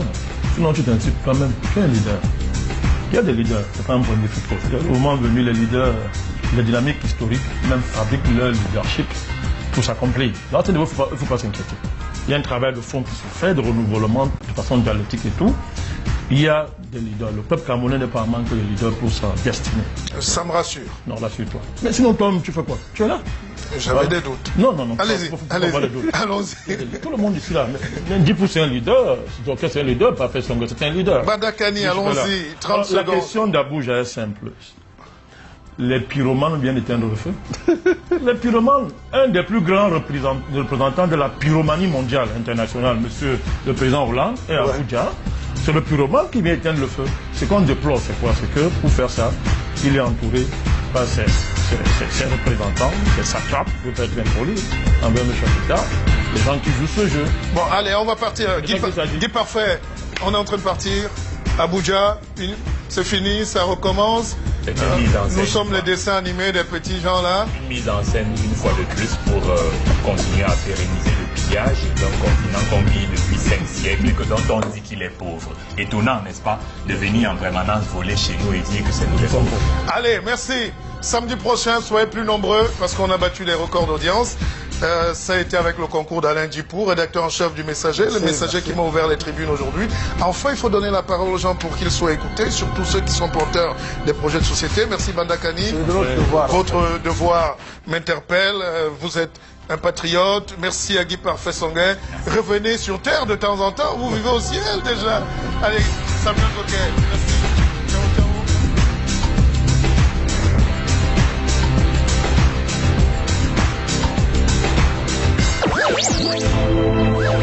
Parce que vous vouliez comprendre, voilà les éléments qui ont été utilisés. On a institué la peur en faisant de nos résistants des maquisards. Ce qui fait que les enfants, quand on leur parle de leurs grands-parents, ils ne savent pas que leurs grands-parents étaient de véritables héros. Ils pensent que leurs grands-parents étaient des bandits. C'est comme ça qu'on a fait croire à tout un peuple comme le peuple bamileke que l'UPC était un parti de Bassara, alors que plus de 500 000 Bamilekés ont été tués dans la lutte contre eux. Parce que pendant qu'on fêtait l'indépendance, les véritables indépendantistes étaient massacrés. D'abord, la peur a été utilisée comme instrument d'anéantissement de toute forme d'émergence. Ensuite, c'est systémique de recrutement conditionné. Parce que de toute façon, la précondition est surtout d'appartenir à un clan et non d'être performant, a contribué à instituer un système académique, pédagogique, scolaire, qui ne se préoccupe pas de ce qui est essentiel pour le développement de la nation. Vous n'avez qu'à regarder les contenus de programme. L'histoire du Cameroun n'est pas enseignée au Cameroun. Absolument. C'est comme ça aussi qu'on a réussi à intégrer autre chose, la division à travers le tribalisme. C'est l'une des plus grosses sottises qu'on a mises dans l'esprit des gens. Enseigner par exemple que le Cameroun a 250 langues ou je ne sais pas quoi, ça n'a pas de sens. Regardez les arbres généalogiques. Je ne parle que d'arbres généalogiques des Camerounais sur 200, 300 ans, mais ces gens ont les mêmes ancêtres. Quand on dit par exemple, j'aime le peuple de l'Ouest parce qu'il est symptomatique de ce mensonge scandaleux qui a été propagé. Les Bamilekés, on les appelle tous Bamilekés. Ça veut dire quoi Bamileke? Ça n'a aucun sens scientifique ce truc. Pourquoi est-ce que le Bamoun, quand il parle, le Tchang ne le comprend pas? On dit qu'ils sont tous Bamilekés. Qu'est-ce que le Fongdjongme Kouet fait avec les noms de Bassara? Pourquoi le Baganté a les noms des Bétis? Pourquoi on n'a pas remonté les chaînes pour qu'on comprenne les vraies sources de ces choses? Pourquoi est-ce qu'ils appellent les choses de la même façon? La tête, monter en haut, descendre en bas, etc. Regardez dans toutes les langues, même si vous êtes de l'ouest, du sud, de l'est, du centre, du littoral, nous parlons la même langue, mais personne n'a enseigné ça à l'école. Oui, mais parce que politiquement, c'est plus facile d'avoir une élite, de créer une élite de l'Est avec une grosse tête et une élite du Sud avec des petits pieds. Ce n'est pas de l'invention, c'est un principe machiavélique connu, divisé pour mieux régner, injecté au Cameroun par la colonisation française et entretenu par le néocolonialisme. Parce qu'il faut répondre à vos questions. Permettez que je Allons-y, oui. 30 secondes qui est parfait. La population a été manipulée à des niveaux, elle ne peut même pas le soupçonner. Au point où même quand les gens ont la lucidité de constater qu'il y a des dysfonctionnements, ils n'ont même pas la densité, l'épaisseur nécessaire pour réaliser ce qui leur arrive. Pourquoi? Et c'est un principe que je voulais dire. Il a dit, certains n'ont pas compris jusqu'à quel point c'était vrai, Bandakan il a dit, ils ont appris à tuer les enfants avant même leur naissance. Ils l'ont fait au niveau ésotérique, ils l'ont fait au niveau pédagogique, ils l'ont fait au niveau politique, ils l'ont fait au niveau économique. Pourquoi? Et c'est peut-être ça que certains ne voient pas. Créer la misère est l'une des meilleures manières de soumettre un peuple. Justement, alors Samuel Zoké, quand on regarde aujourd'hui ce peuple camerounais, moi j'ai mal. Les gens nous disent, vous vivez bien, vous voulez que les autres... Bon, c'est tout un discours très primaire et grégaire que j'écoute comme ça. Mais on ne peut pas regarder ce peuple aujourd'hui sans avoir un pincement dans le cœur. Nous qui, du haut de nos 4x4, du haut de nos V8, du haut de nos 28 immeubles, quand on passe dans la rue, il y a un message que les gens nous passent dans les quartiers. C'est invivable. Qu'est-ce qu'on peut ressentir, à moins qu'on soit insensible, comme tous ces voleurs, tous ces boss, ces pillards, ces petits gens de rien du tout finalement. D'abord, M. Bissok, on a institué un régime de la peur. Ça veut dire que, quoi qu'on dise, on va tout maquiller dans ce pays, mais le Cameroun est un État totalitaire.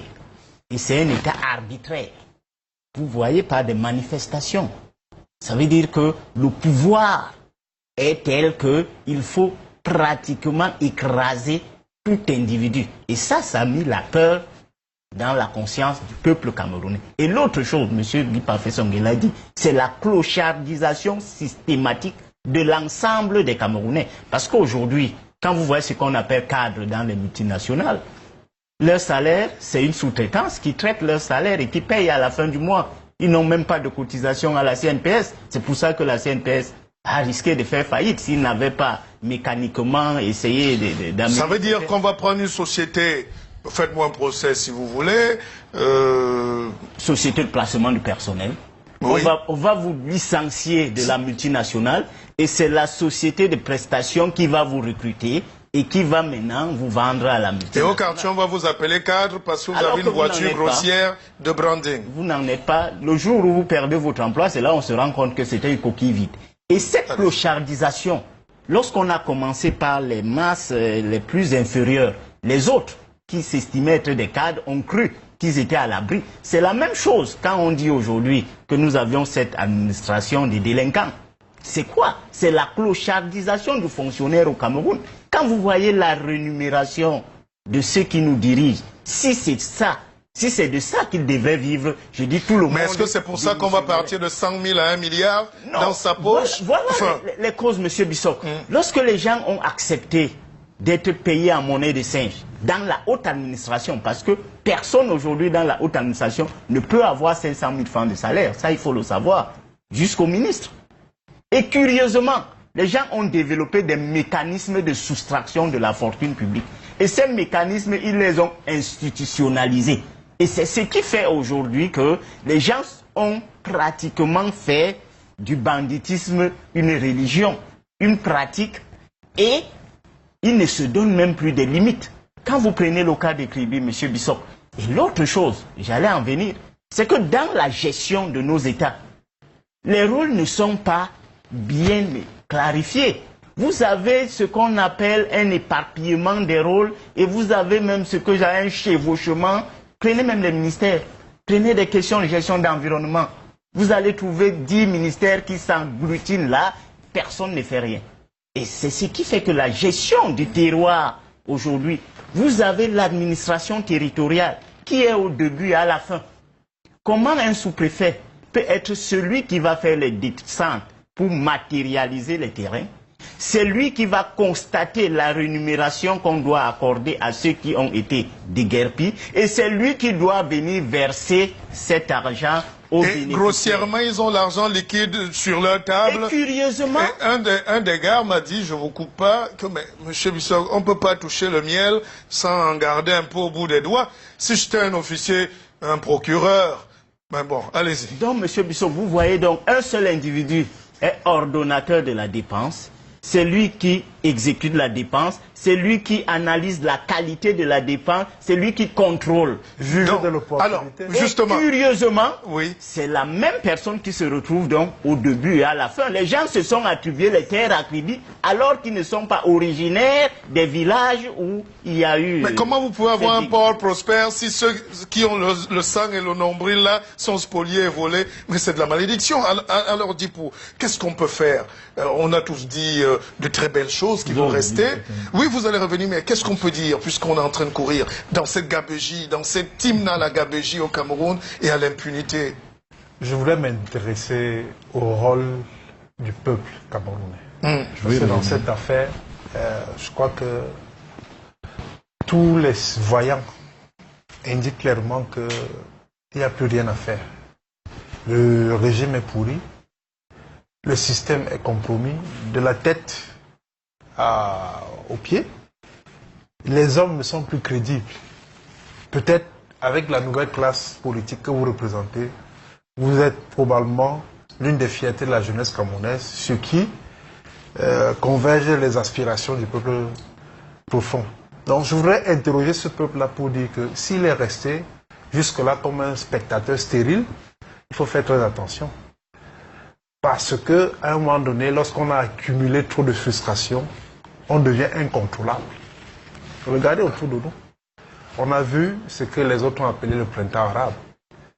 Ça a balayé des généraux, ça a balayé des dictateurs, ça a balayé, aller même en Afrique de l'Ouest, au Mali, au Burkina Faso, il y en a marre, etc. Donc vous voyez, quand le peuple accumule des frustrations, il devient incontrôlable et dangereux en même temps. Cela veut dire que moi j'ai bon espoir que ce peuple un jour va se lever comme un seul homme pour dire stop. Je voudrais, c'est pas une invite à la rébellion, loin s'en faut, nous ne sommes pas là pour ça. C'est un plateau républicain. Nous analysons juste les faits et puis nous essayons de tirer des leçons qui s'imposent. Donc ce peuple a un rôle moteur à jouer dans ce qui peut être considéré comme la récupération d'un Cameroun qui est exsangue, si on peut le dire ainsi, parce que vraiment dans tous les secteurs d'activité, rien ne va. Rien ne va, même le simple petit domaine du sport, qui nous donnait un peu de fierté et fédérait les Camerounais, même là, j'ai envie de dire, passez-moi l'expression, c'est cacateux. Donc, vraiment, à ce rythme-là, il n'y a que le peuple, à travers des élections libres et sincères, qui peut décider de mettre un terme à ce régime qui l'a véritablement clochardisé, pour reprendre dans l'inconscient collectif, on a fait croire, Bandakani, il a des idées, il s'active beaucoup, il est âprement mené à la lutte pour la liberté. Pour les libertés, j'allais dire. Et Bandakani, c'est un honneur aussi de vous avoir dans 90 minutes politiques. Bienvenue. Vous ne m'empêcherez pas de retourner l'honneur aux journalistes et aux politiques. Oui. Quand il y a l'élection présidentielle, il faut assumer ça maintenant. Bien sûr, il y a... Faut pas déconnecter on ne va pas se dédire. On ne va pas déconnecter ça. Donc c'est un immense plaisir, n'est-ce pas, d'être là. Je salue mon ami, du coup. J'apprécie la prémonition qui va se réaliser. Hein. Merci. Qui va se réaliser. Je salue tous vos millions de téléspectateurs dans le monde entier. Canal 2, c'est une chaîne internationale. Regardez dans le monde entier. Tout à fait. Je voudrais saluer tous les téléspectateurs qui nous regardent. Une fois de plus, c'est un immense plaisir d'être sur ce plateau. Alors, Guy Parfait-Songuet, c'est un politologue, et j'allais mettre à côté homme de Dieu, parce qu'il a une révélation. Il soigne, il guide, il enseigne. C'est un sujet qui mérite d'être traité entièrement à part, avec beaucoup de curiosité, et peut-être d'intrigue aussi et de compréhension. Merci Guy Parfait de venir, et c'est rare vos sorties, surtout en ce moment. Merci Martial Bissoc. Bonjour aux téléspectateurs de Canal 2. Ça fait longtemps qu'on n'avait pas fait de direct à Canal 2. Il m'agrée d'être là parce que de toute manière, toutes ces casquettes, je les porte bien. L'homme de Dieu sert une royauté qui s'intéresse à tous les compartiments de la vie humaine.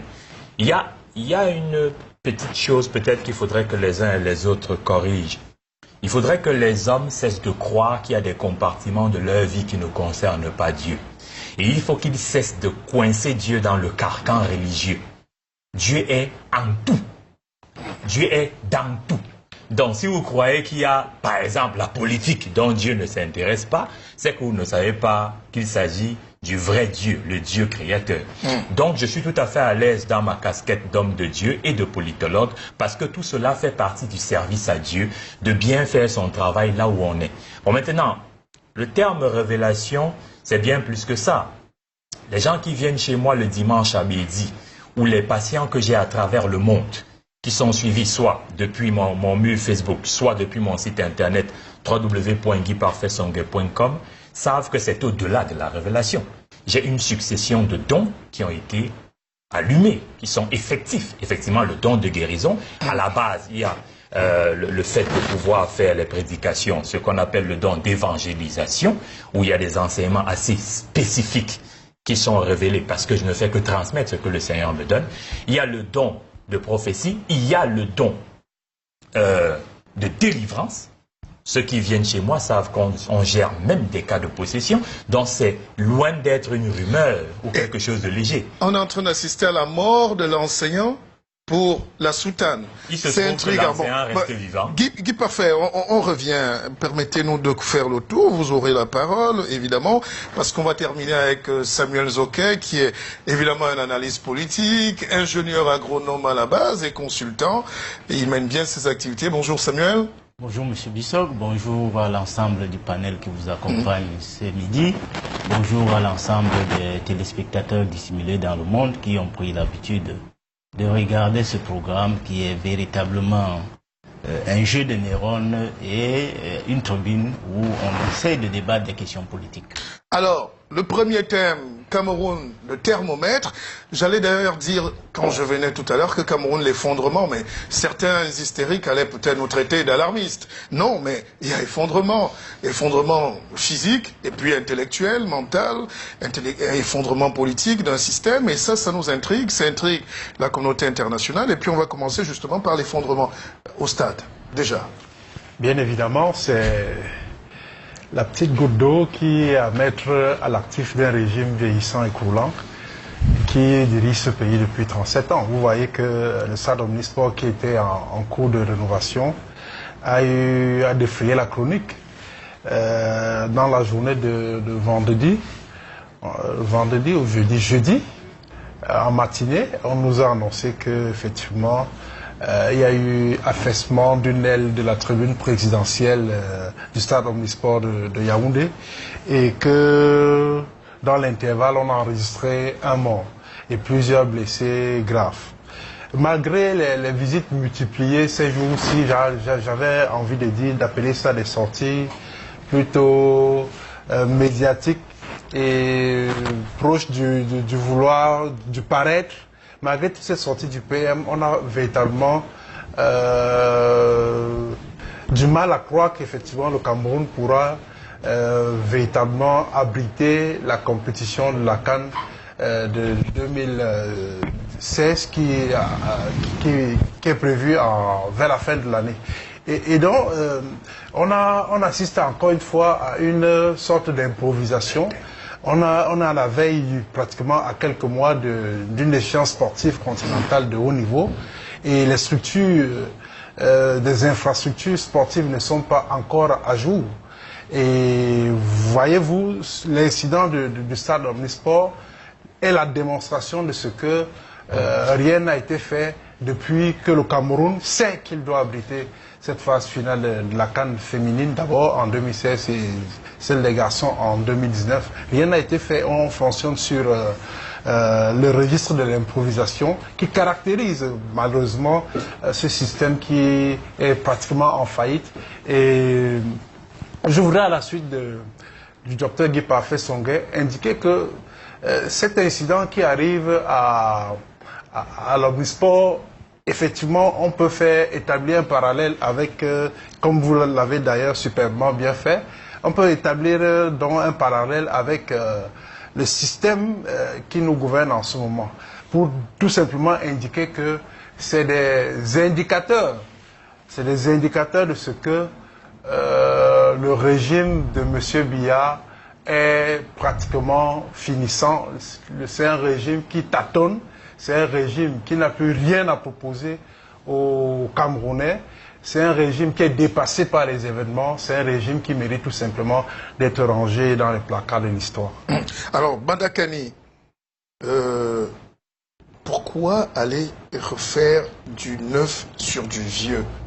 Est-ce que c'est pas cette culture du faux maquillage qui nous a amené un peu là aussi? Monsieur Bissok,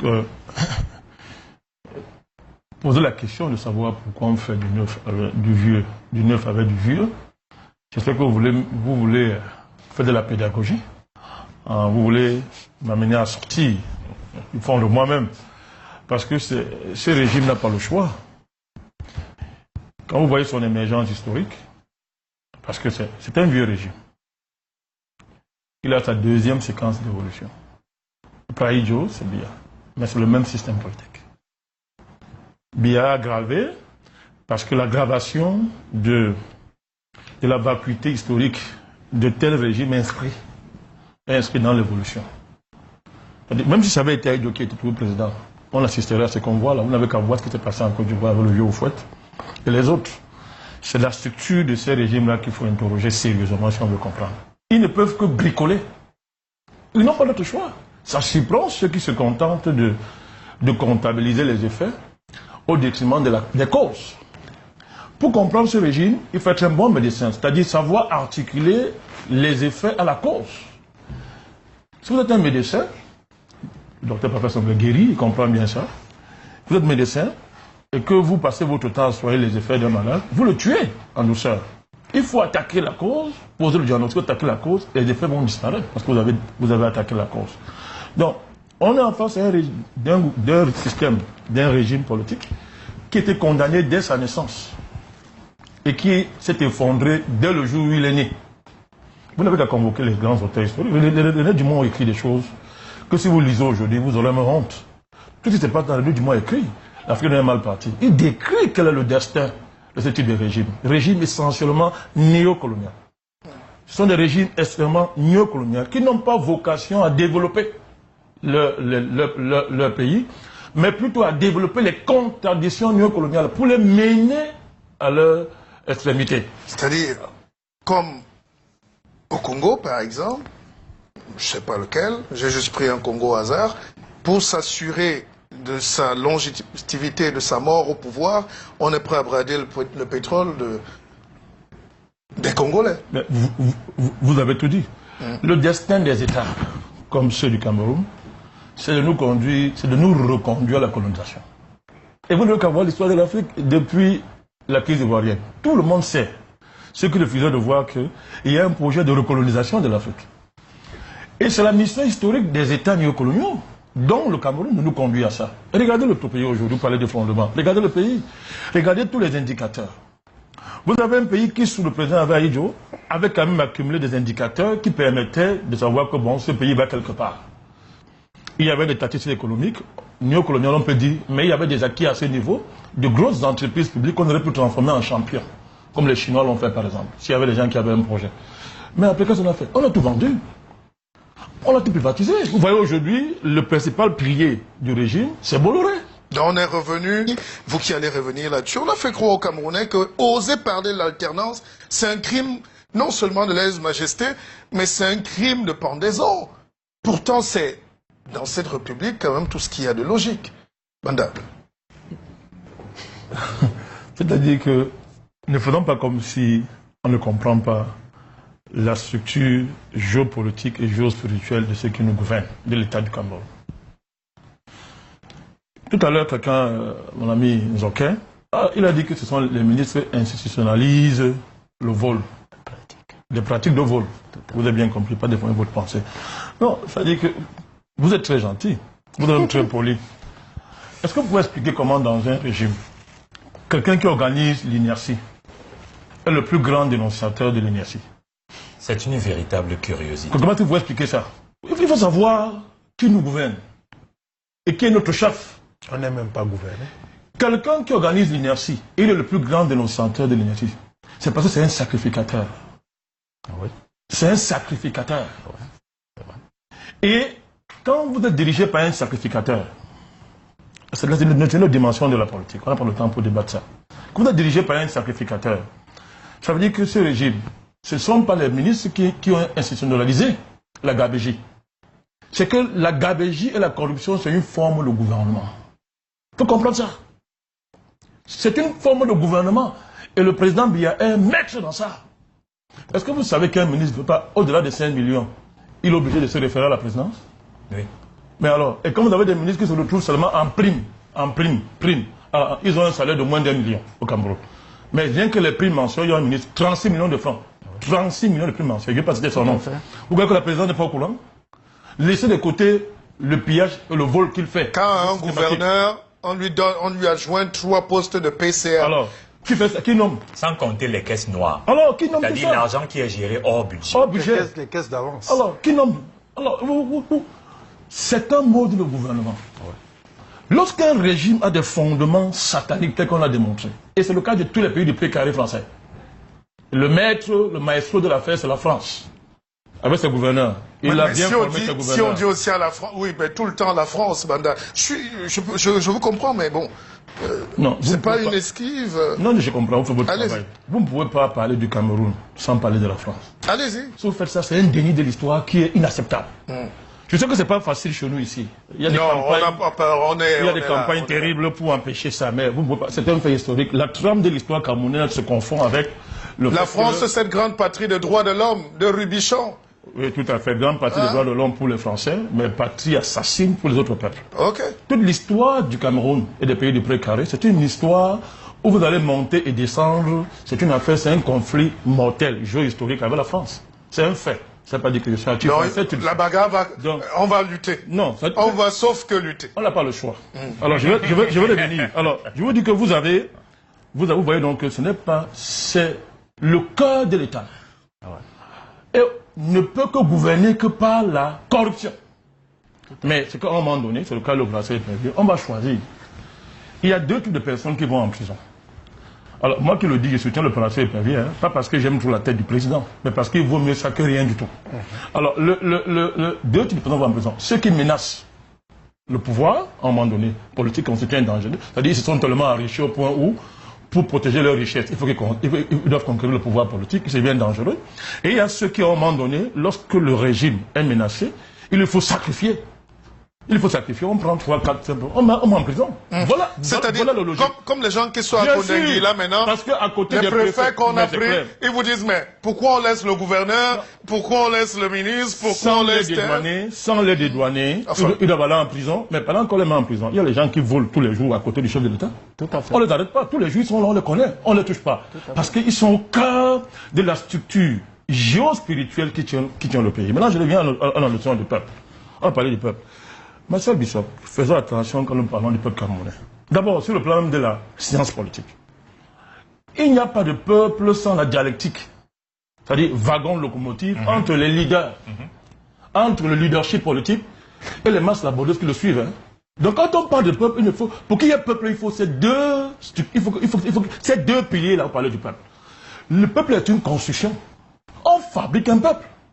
Tout à l'heure, il y a ce qu'on appelle dans un langage les structures organiques de l'État, ou bien les appareils organiques d'État. C'est Gramsci qui a travaillé dessus.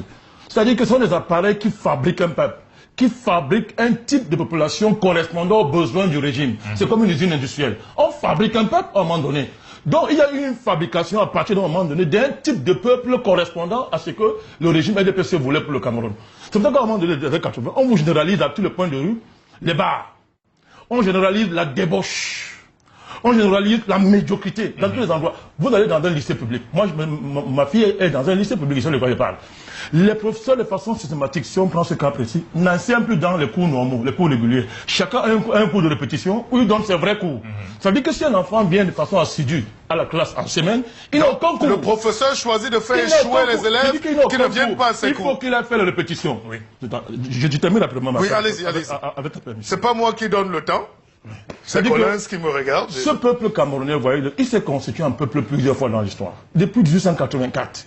Quand il s'est constitué comme peuple pour soutenir les Mangabel, les Ngossodine, les Koumambapé, tous ces gens qui luttaient contre les soqueries allemandes. On a vu avec le Oumyobe, il s'est constitué historiquement comme peuple. Il s'est constitué comme peuple historiquement dans les années 90. Donc, il y a des séquences qui font qu'il ne faut pas le condamner. Il est dans une situation compliquée. Il est dans une situation complexe parce qu'il a maille à partir avec un des régimes les plus terribles du monde. Et il faut comprendre que de temps en temps, il y a ce flux et ce reflux dans sa dynamique d'émergence comme peuple. Seulement, faisons attention. Allons-y. Je ne suis pas de ceux qui envoient les masses dans la rue n'importe comment. J'ai été un maître de la rue en toute modestie dans ce pays, c'est de quoi. Si dans le contexte actuel, nous envoyons les masses dans la rue sans qu'il y ait une corrélation claire de type leadership, wagon, et peuple, locomotive, et peuple comme wagon, le système néocolonial va se reproduire au moins pour 100 ans. C'est le projet pour lequel la France et d'autres puissances travaillent dans un pays comme le Cameroun. Ils ont leurs agents au sein du gouvernement. Au point où aujourd'hui, la question du présent qu'on appelle le présent biamenant se confond avec son attrait. D'où l'effondrement. Alors Guy Parfait Songhai, moi je suis pas très intelligent. J'ai envie de comprendre. Parce qu'au Cameroun, on dit il y a le peuple, mais il a dit il faut le wagon, il faut le leader. On respecte les leadership ou leader, pas de jeu de mots. On respecte le combat de nos aînés, Frundi, 90, Pawatu, Ntarekon, et tout cela. Après, on cherche quand même des leaders. Qu'est-ce qu'il faut faire? Il faut aller s'équiper, il faut aller s'armer de Kalachnikov, il faut... qu'est-ce qu'il faut faire pour avoir un nouveau type de discours, une nouvelle boutique politique, parce que les vieilles idées de la boutique politique sont périmées. Où sont les leaders? Qu'est-ce qui va se passer au lieu de regarder Bissok? Je vais répondre à cette question en deux temps. La première chose que beaucoup de personnes semblent ignorer, d'un point de vue stratégique et même tactique quand on veut regarder, c'est qu'ils ont profondément sous-estimé la manière dont l'État du Cameroun fonctionne. On n'enseigne pas ça à l'école, ces choses-là. Il n'y a aucun enseignement de sciences politiques qui va vous montrer comment l'État fonctionne. Ils ont sous-estimé d'abord la puissance des services de renseignement, qui sont utilisés prioritairement pour anéantir toute forme d'émergence. Ils ont sous-estimé la manière dont les fonds de souveraineté sont utilisés pour, entre autres, anéantir toute forme d'émergence. On va le dire rapidement. Ceux qui tiennent l'État, parce que vous avez le peuple, vous avez les acteurs politiques au-dessus, vous avez les acteurs au pouvoir, vous avez les décideurs. Donc la quatrième strate que nous venons de citer, les décideurs, ceux qui tiennent au pouvoir, veillent à ce que la société civile ne fonctionne pas. Veillent, ce sont les mêmes qui veillent à ce que le RDPC lui-même, qui est un parti d'État, il n'est pas un parti d'État, c'est un parti d'État, ce n'est qu'un instrument du pouvoir central, que lui-même ne fonctionne pas. Veillent à ce que les partis politiques d'opposition ne fonctionnent pas. Quels sont les outils pour anéantir le leadership d'un point de vue politique, d'un point de vue stratégique? C'est d'abord la corruption, une surexploitation des services de renseignement pour anéantir toute forme d'émergence. De ce point de vue, le Cameroun est un État policier. Ils regardent 24 heures, ils sont nombreux à regarder 24 heures chrono à la télé. Ils ne savent pas que nous avons le matériel. Qui voit la télé? Nous avons le matériel.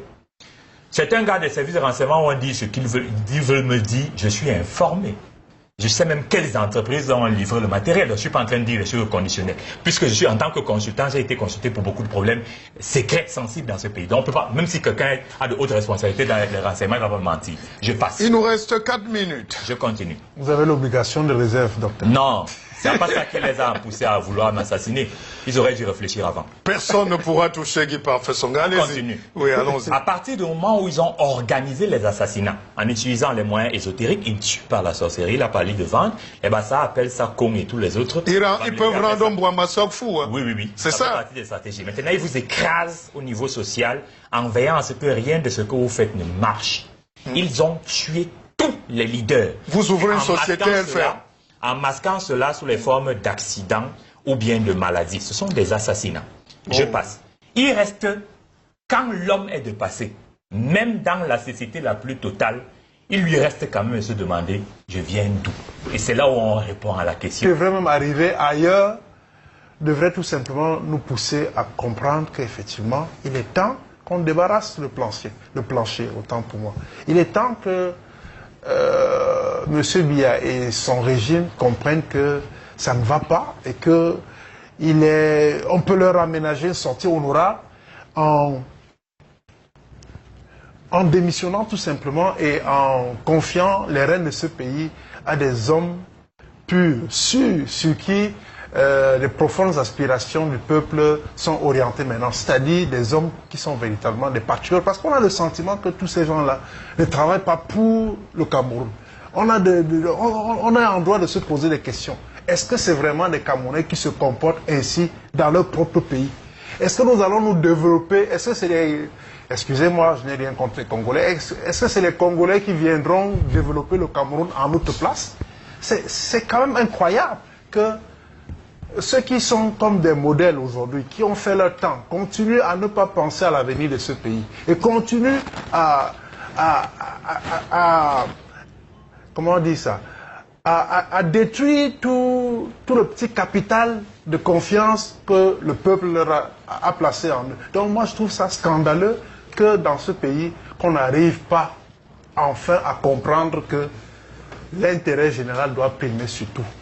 Le vivre ensemble est une donnée fondamentale pour une nation qui veut être émergente. De belles paroles philosophiques, Bandakani. Mais qu'est-ce qu'on peut faire dans ce régime? On a l'impression que quand on dit stop, on vole encore plus. Donc on s'en bat à Bamenda, à Yaoundé, mais c'est un biaïsme. Je ne sais pas comment qualifier cette maladie qui pousse l'autre à voler tout. Que peut faire Biya? Je ne sais même plus qui est accusé. C'est pas compréhensible quand même. C'est pas compréhensible. Très belle question, Martial, comme vous avez l'art de les poser. Vous savez qui est le chef de l'État du Cameroun? C'est le gestionnaire du régime néocolonial. Vous savez qu'en gestion, la mission d'un gestionnaire, c'est de rentabiliser les investissements. C'est de faire que là où l'investisseur a même 1000 francs, que l'investisseur rentre avec 10 000. Je vous dis que le régime néocolonial, l'investissement néocolonial qui a été fait dans les pays africains par la France, il ne faut pas oublier ça, on va parler de ce régime sans parler de la France. Non, allez-y, hein, personne ne vous a coupé. Non, je sais que c'est un plateau extrêmement libre ici. Si mon plateau, on ne peut plus s'exprimer, on ne s'exprimera plus nulle part ailleurs. Rassurez-vous. On se battra jusqu'à la mort. Je confirme cela parce que je connais ta trajectoire en matière de journalisme. Donc, j'étais en train de dire que l'investissement néocolonial français dans les 14 pays qui sont le précaré doit être fructifié. Et vous avez des gestionnaires qui sont là pour fructifier. C'est le rôle d'un monsieur comme Paul Biya. Quand vous demandez qu'est-ce qu'on peut faire, on ne peut rien faire d'autre que ce qui est fait. À savoir amener ce pays à une deuxième recolonisation. C'est de cela qu'il s'agit, Martial Bissok. Alors tout à l'heure, mon ami Ndjipou était en train de poser. Il s'étonnait, mais comment c'est possible? Mais ce régime-ci, depuis son origine, il est consubstantiellement corrompu. Son essence même, c'est la corruption. Vous savez comment, quand on veut faire un enfant, il y a des mécanismes pour faire un enfant. On connaît ça, nous sommes des parents ici. Ce qui se passe dans les familles, c'est reproduit au niveau de l'État. Il y a des mécanismes pour produire un type d'État. Si vous voulez produire un État vampire, il y a des méthodes pour le faire. Vous voulez produire un État de progrès, il y a des méthodes pour le faire. Dans le cas du précaré, c'est la technique de production des États vampires. Des États qui mangent, c'est-à-dire qui prospèrent en mendiquant leur peuple. Je parle de la mendication de pouvoir. Le temps qui professeur ne peut comprendre ça. On était dans la sorcellerie. Pourquoi lui seul? Non, je dis parce que bon, lui, il a fait ça clairement. Je dis pour comprendre bien. Et mon ami Zoké comprend bien, toi aussi. Donc je dis que c'est un État qui mendique son peuple. Mendiquer veut dire que vous n'êtes encore dans les règnes de vos parents, on vous a déjà mangé. On vous a vendu. Et il y a des mécanismes pour ça. Mais ce sont des grands sorciers. Vous avez un État sacrificateur. C'est-à-dire que des dirigeants sont dans des loges ésotériques avec pour fonction de vendre le pays mystiquement, d'ensorceler les populations pour en faire des zombies qui ont un pied, qui ont des mains, qui ont une tête qui marche, mais qui ne comprennent pas ce qui leur arrive. C'est un État bandit de manière fondamentale. C'est-à-dire que vous avez... Ce n'est pas seulement les fonctionnaires qui volent. C'est parce que les conditions pour être un homme important dans l'État, pour s'y insérer au niveau élevé, c'est d'être un bandit. C'est structuré comme ça. C'est un État délinquant. Quand vous voyez comment la manière même de voler, parce que et ailleurs, on vole, mais c'est moins énervant. Mais les gens sont légers quand ils volent. C'est-à-dire ils volent avec une désinvolture diabolique. Qui frôle l'arrogance. C'est-à-dire qu'une désinvolture, vous voyez, le membre du comité de pilotage là, qui lui cela a accumulé près de milliards de francs. De quelle manière? Les fins limiers de la police n'ont pas eu des efforts à faire. Tellement ils se croient tellement impunis. C'est leur nature qu'ils ne prennent même pas des dispositions même pour cacher un peu, pour le cas d'espèce. C'est une forme de délinquance structurelle qu'on ne peut pas définir. Et ça, je vous dis, c'est ça l'état du Cameroun. Hein. Il faut savoir quel régime nous avons à faire. La satanisation de ce système-là est tellement enracinée, et cela s'est reproduit par des mécanismes divers, anthropologiques, sociologiques, culturels, même dans la mémoire des Camerounais, y compris dans leur famille, que c'est la seule raison qui explique comment est-ce qu'un tel régime a pu durer pendant 30 ans. Parce que ça aussi, il faut qu'une anthropologie de régime soit faite pour expliquer par quel miracle un tel régime a tenu 30 ans. Et ça nous interpelle tous. Comment est-ce qu'un tel régime tient chez nous pendant 30 ans? Et c'est là où moi je convoque comme lui la dimension divine. C'est-à-dire que pour comprendre ce niveau-là, il faut convoquer Dieu, le vrai Dieu comme il dit. Il faut le convoquer parce que lui seul peut nous expliquer par quel mécanisme on peut mendiquer un pays comme ça. Badakani, c'est bien, mais on va aussi comprendre avec vous un autre palier, le rôle du peuple aujourd'hui. Parce que je me méfie déjà du peuple camerounais que j'aime par-dessus tout. C'est comme si, une fois qu'on a dit ça ici, c'est nous qui serons les victimes de ce peuple. Est-ce qu'il y a quelque chose qui s'est passé? Pourquoi le peuple ne prend pas corps? Pourquoi les gens ne disent pas non si on laissait Dieu à côté? Parce que Dieu peut aussi faire vivre Abraham 170 ans, je ne sais pas où qui. Mais le régime peut aussi perdurer si les gens continuent à croire qu'ils ne sont pas concernés, rester à sa fenêtre et voir le changement de Bissok passer par la rue ou de Guy Parfait Songhai. Martial, on ne peut pas techniquement en appeler au peuple sans toucher la source. Les dimensions analytiques qui sont lancées par Badakani sont des dimensions à creuser. Je vais partir maintenant sur la personne du chef de l'État, pour que l'on voit les nuances. Quand vous voyez l'esprit des indépendances, il est bien écrit, il vous suffit de voir les mémoires de Focard. Cette émission est historique, entre guillemets, parce que je sens qu'on est en train d'aller loin dans l'analyse. Allez-y. Il était écrit, et Focard l'a dit, puisqu'ils veulent l'indépendance, on va leur donner des gouverneurs noirs. C'est-à-dire qu'on choisit un noir, c'est écrit noir sur blanc. On choisit un noir qu'on va appeler président, qui remplace le gouverneur blanc qui était là. Interprétation, Ahidjo était un gouverneur noir, Biya est un gouverneur noir. C'est un fait, d'un point de vue de l'analyse. Maintenant, la personne de son Excellence Biabi Vondor, Paul Barthélemy, a été choisie pour gouverner le Cameroun pour les tares et les retards qu'on savait déjà sur sa personne. C'est une personne qui a été façonnée depuis le système français, moulée pour obéir. Il a fait 20 ans d'administration. Les gens qui veulent critiquer souvent M. Biya oublient qu'il a fait 20 ans d'administration au sommet de l'État, avant de devenir président de la République. Et donc, vous voulez le dédouaner? Non, je suis en train d'expliquer que je suis un analyste. Okay. Je suis en train d'expliquer qu'on a observé la docilité du personnage et les deux chefs qu'il a eu du ministère de l'Éducation à la présidence de la République ont fait deux rapports identiques sur lui. L'un a écrit inapte à la prise de décision, l'autre incompétent dans la prise de décision. Bien, d'un point de vue managérial, on savait, la France savait, que Maître Biabi Vondor Paul Barthélemy comme chef de l'État fait choisir une personne qui ferait comme expertise en management, le management laissé faire. Il n'avait pas la posture mentale, psychologique d'un chef. On est dans l'analyse. Donc à partir de ce moment, tout ce qui s'est passé, partant du coup d'État en 1984, allait parfaitement en harmonie avec leurs prévisions. Il a été déstabilisé dans le peu d'autonomie décisionnelle qu'il avait en pensant tout simplement qu'il lui faut défendre désormais son poste. Ça veut dire que quoi, M. Biya a développé une seule expertise en 34 ans de pouvoir, c'est comment rester là.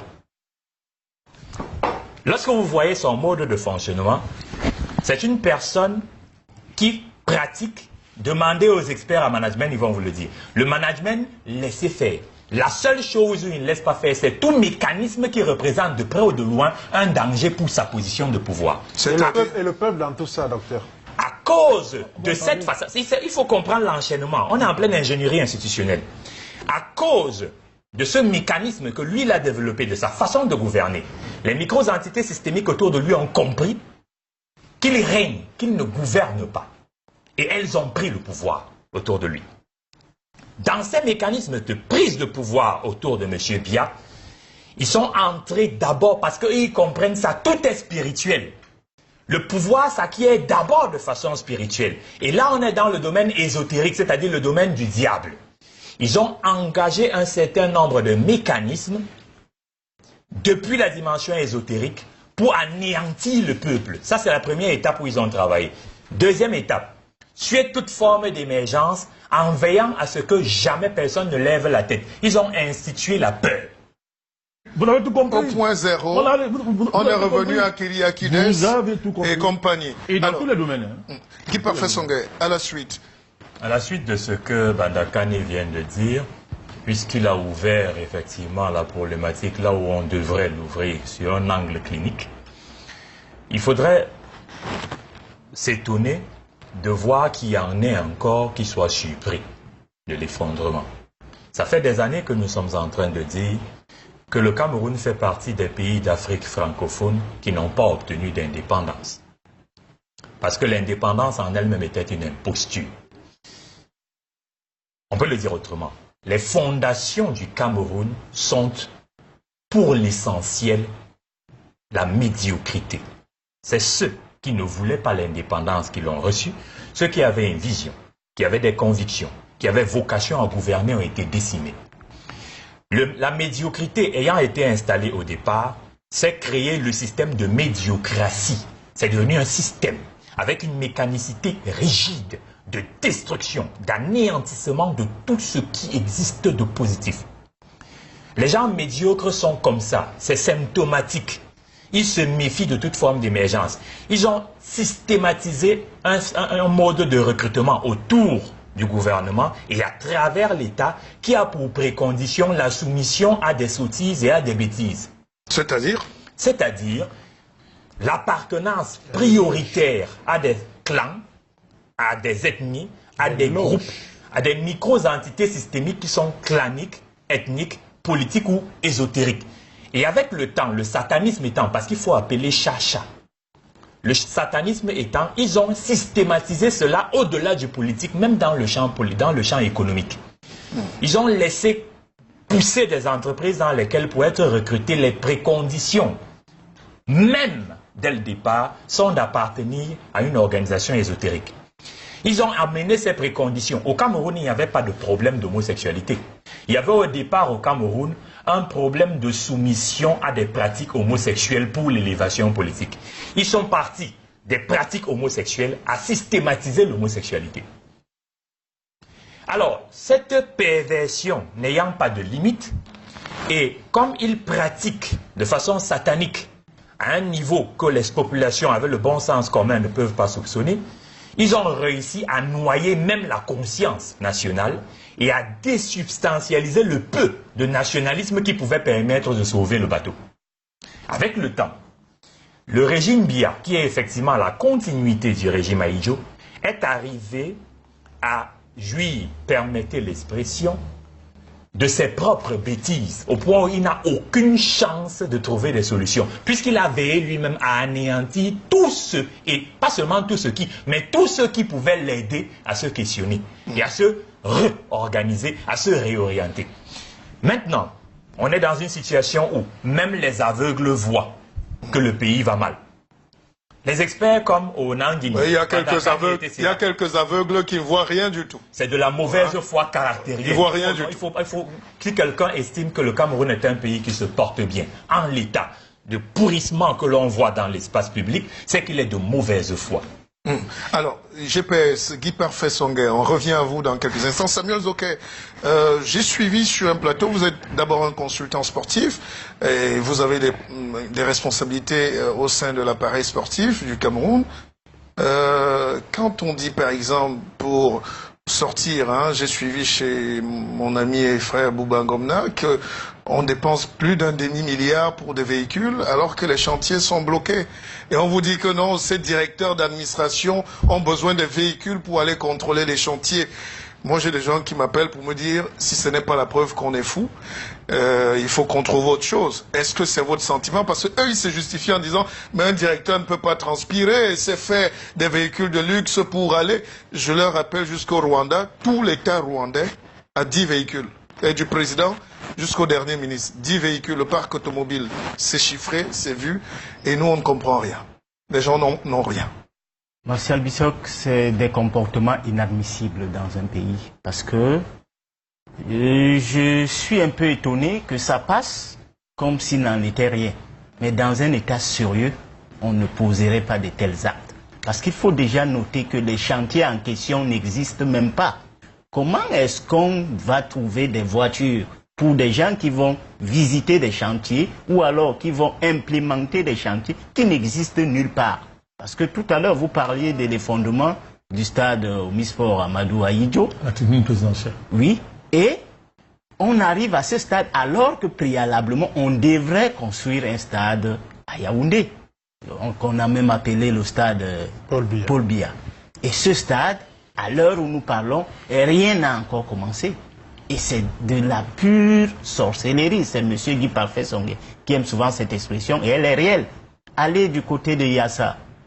Il y a un stade qui doit être construit là-bas, et on est au deuxième site. Ça veut dire qu'on a préalablement choisi un site qui s'est avéré être inapproprié pour la construction d'un stade. On est allé à un second site qui n'arrive pas aujourd'hui à être matérialisé et où on voit l'effectivité des activités. Et vous savez que la Coupe d'Afrique des Nations, pour la version masculine, c'est en 2019 et en janvier. Ce qui voudrait dire que si on veut être dans un tableau de bord, on pouvait considérer que c'est une activité qui se réalisera en 2018. Et la construction d'un stade, tous les experts sont unanimes là-dessus, c'est 36 mois minimum. Dans un pays où on travaille le jour et la nuit. Or, au Cameroun, nous connaissons le rythme de travail. Et maintenant, quand vous prenez la fluidité de la ville, une ville comme Douala, pour s'approprier des inputs qui vont entrer dans la construction de ces stades, vous comprenez, pour reprendre M. Bada Kani, qui reprenait Henri Dumont, nous sommes mal partis. Et maintenant, les gens ne se soucient même pas du gap, du retard accumulé, mais qu'est-ce qu'ils font? ils vont dans la gabégie. Ça veut dire que s'approprier des véhicules qui n'ont aucun impact dans la réalisation de cet ouvrage. Parce que ces véhicules ne participent en rien dans la mise en place de ces infrastructures. Il faut noter que tous ceux qui sont nommés pour suivre ces activités sont tous véhiculés.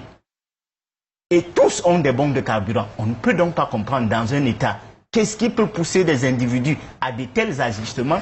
Et curieusement, dans cette opacité-là, qu'on jouisse d'une impunité réelle. Parce qu'aujourd'hui, on ne voit même pas de hic qui va dans le sens d'arrêter cette gabégie. Au contraire, les gens s'en vantent plutôt.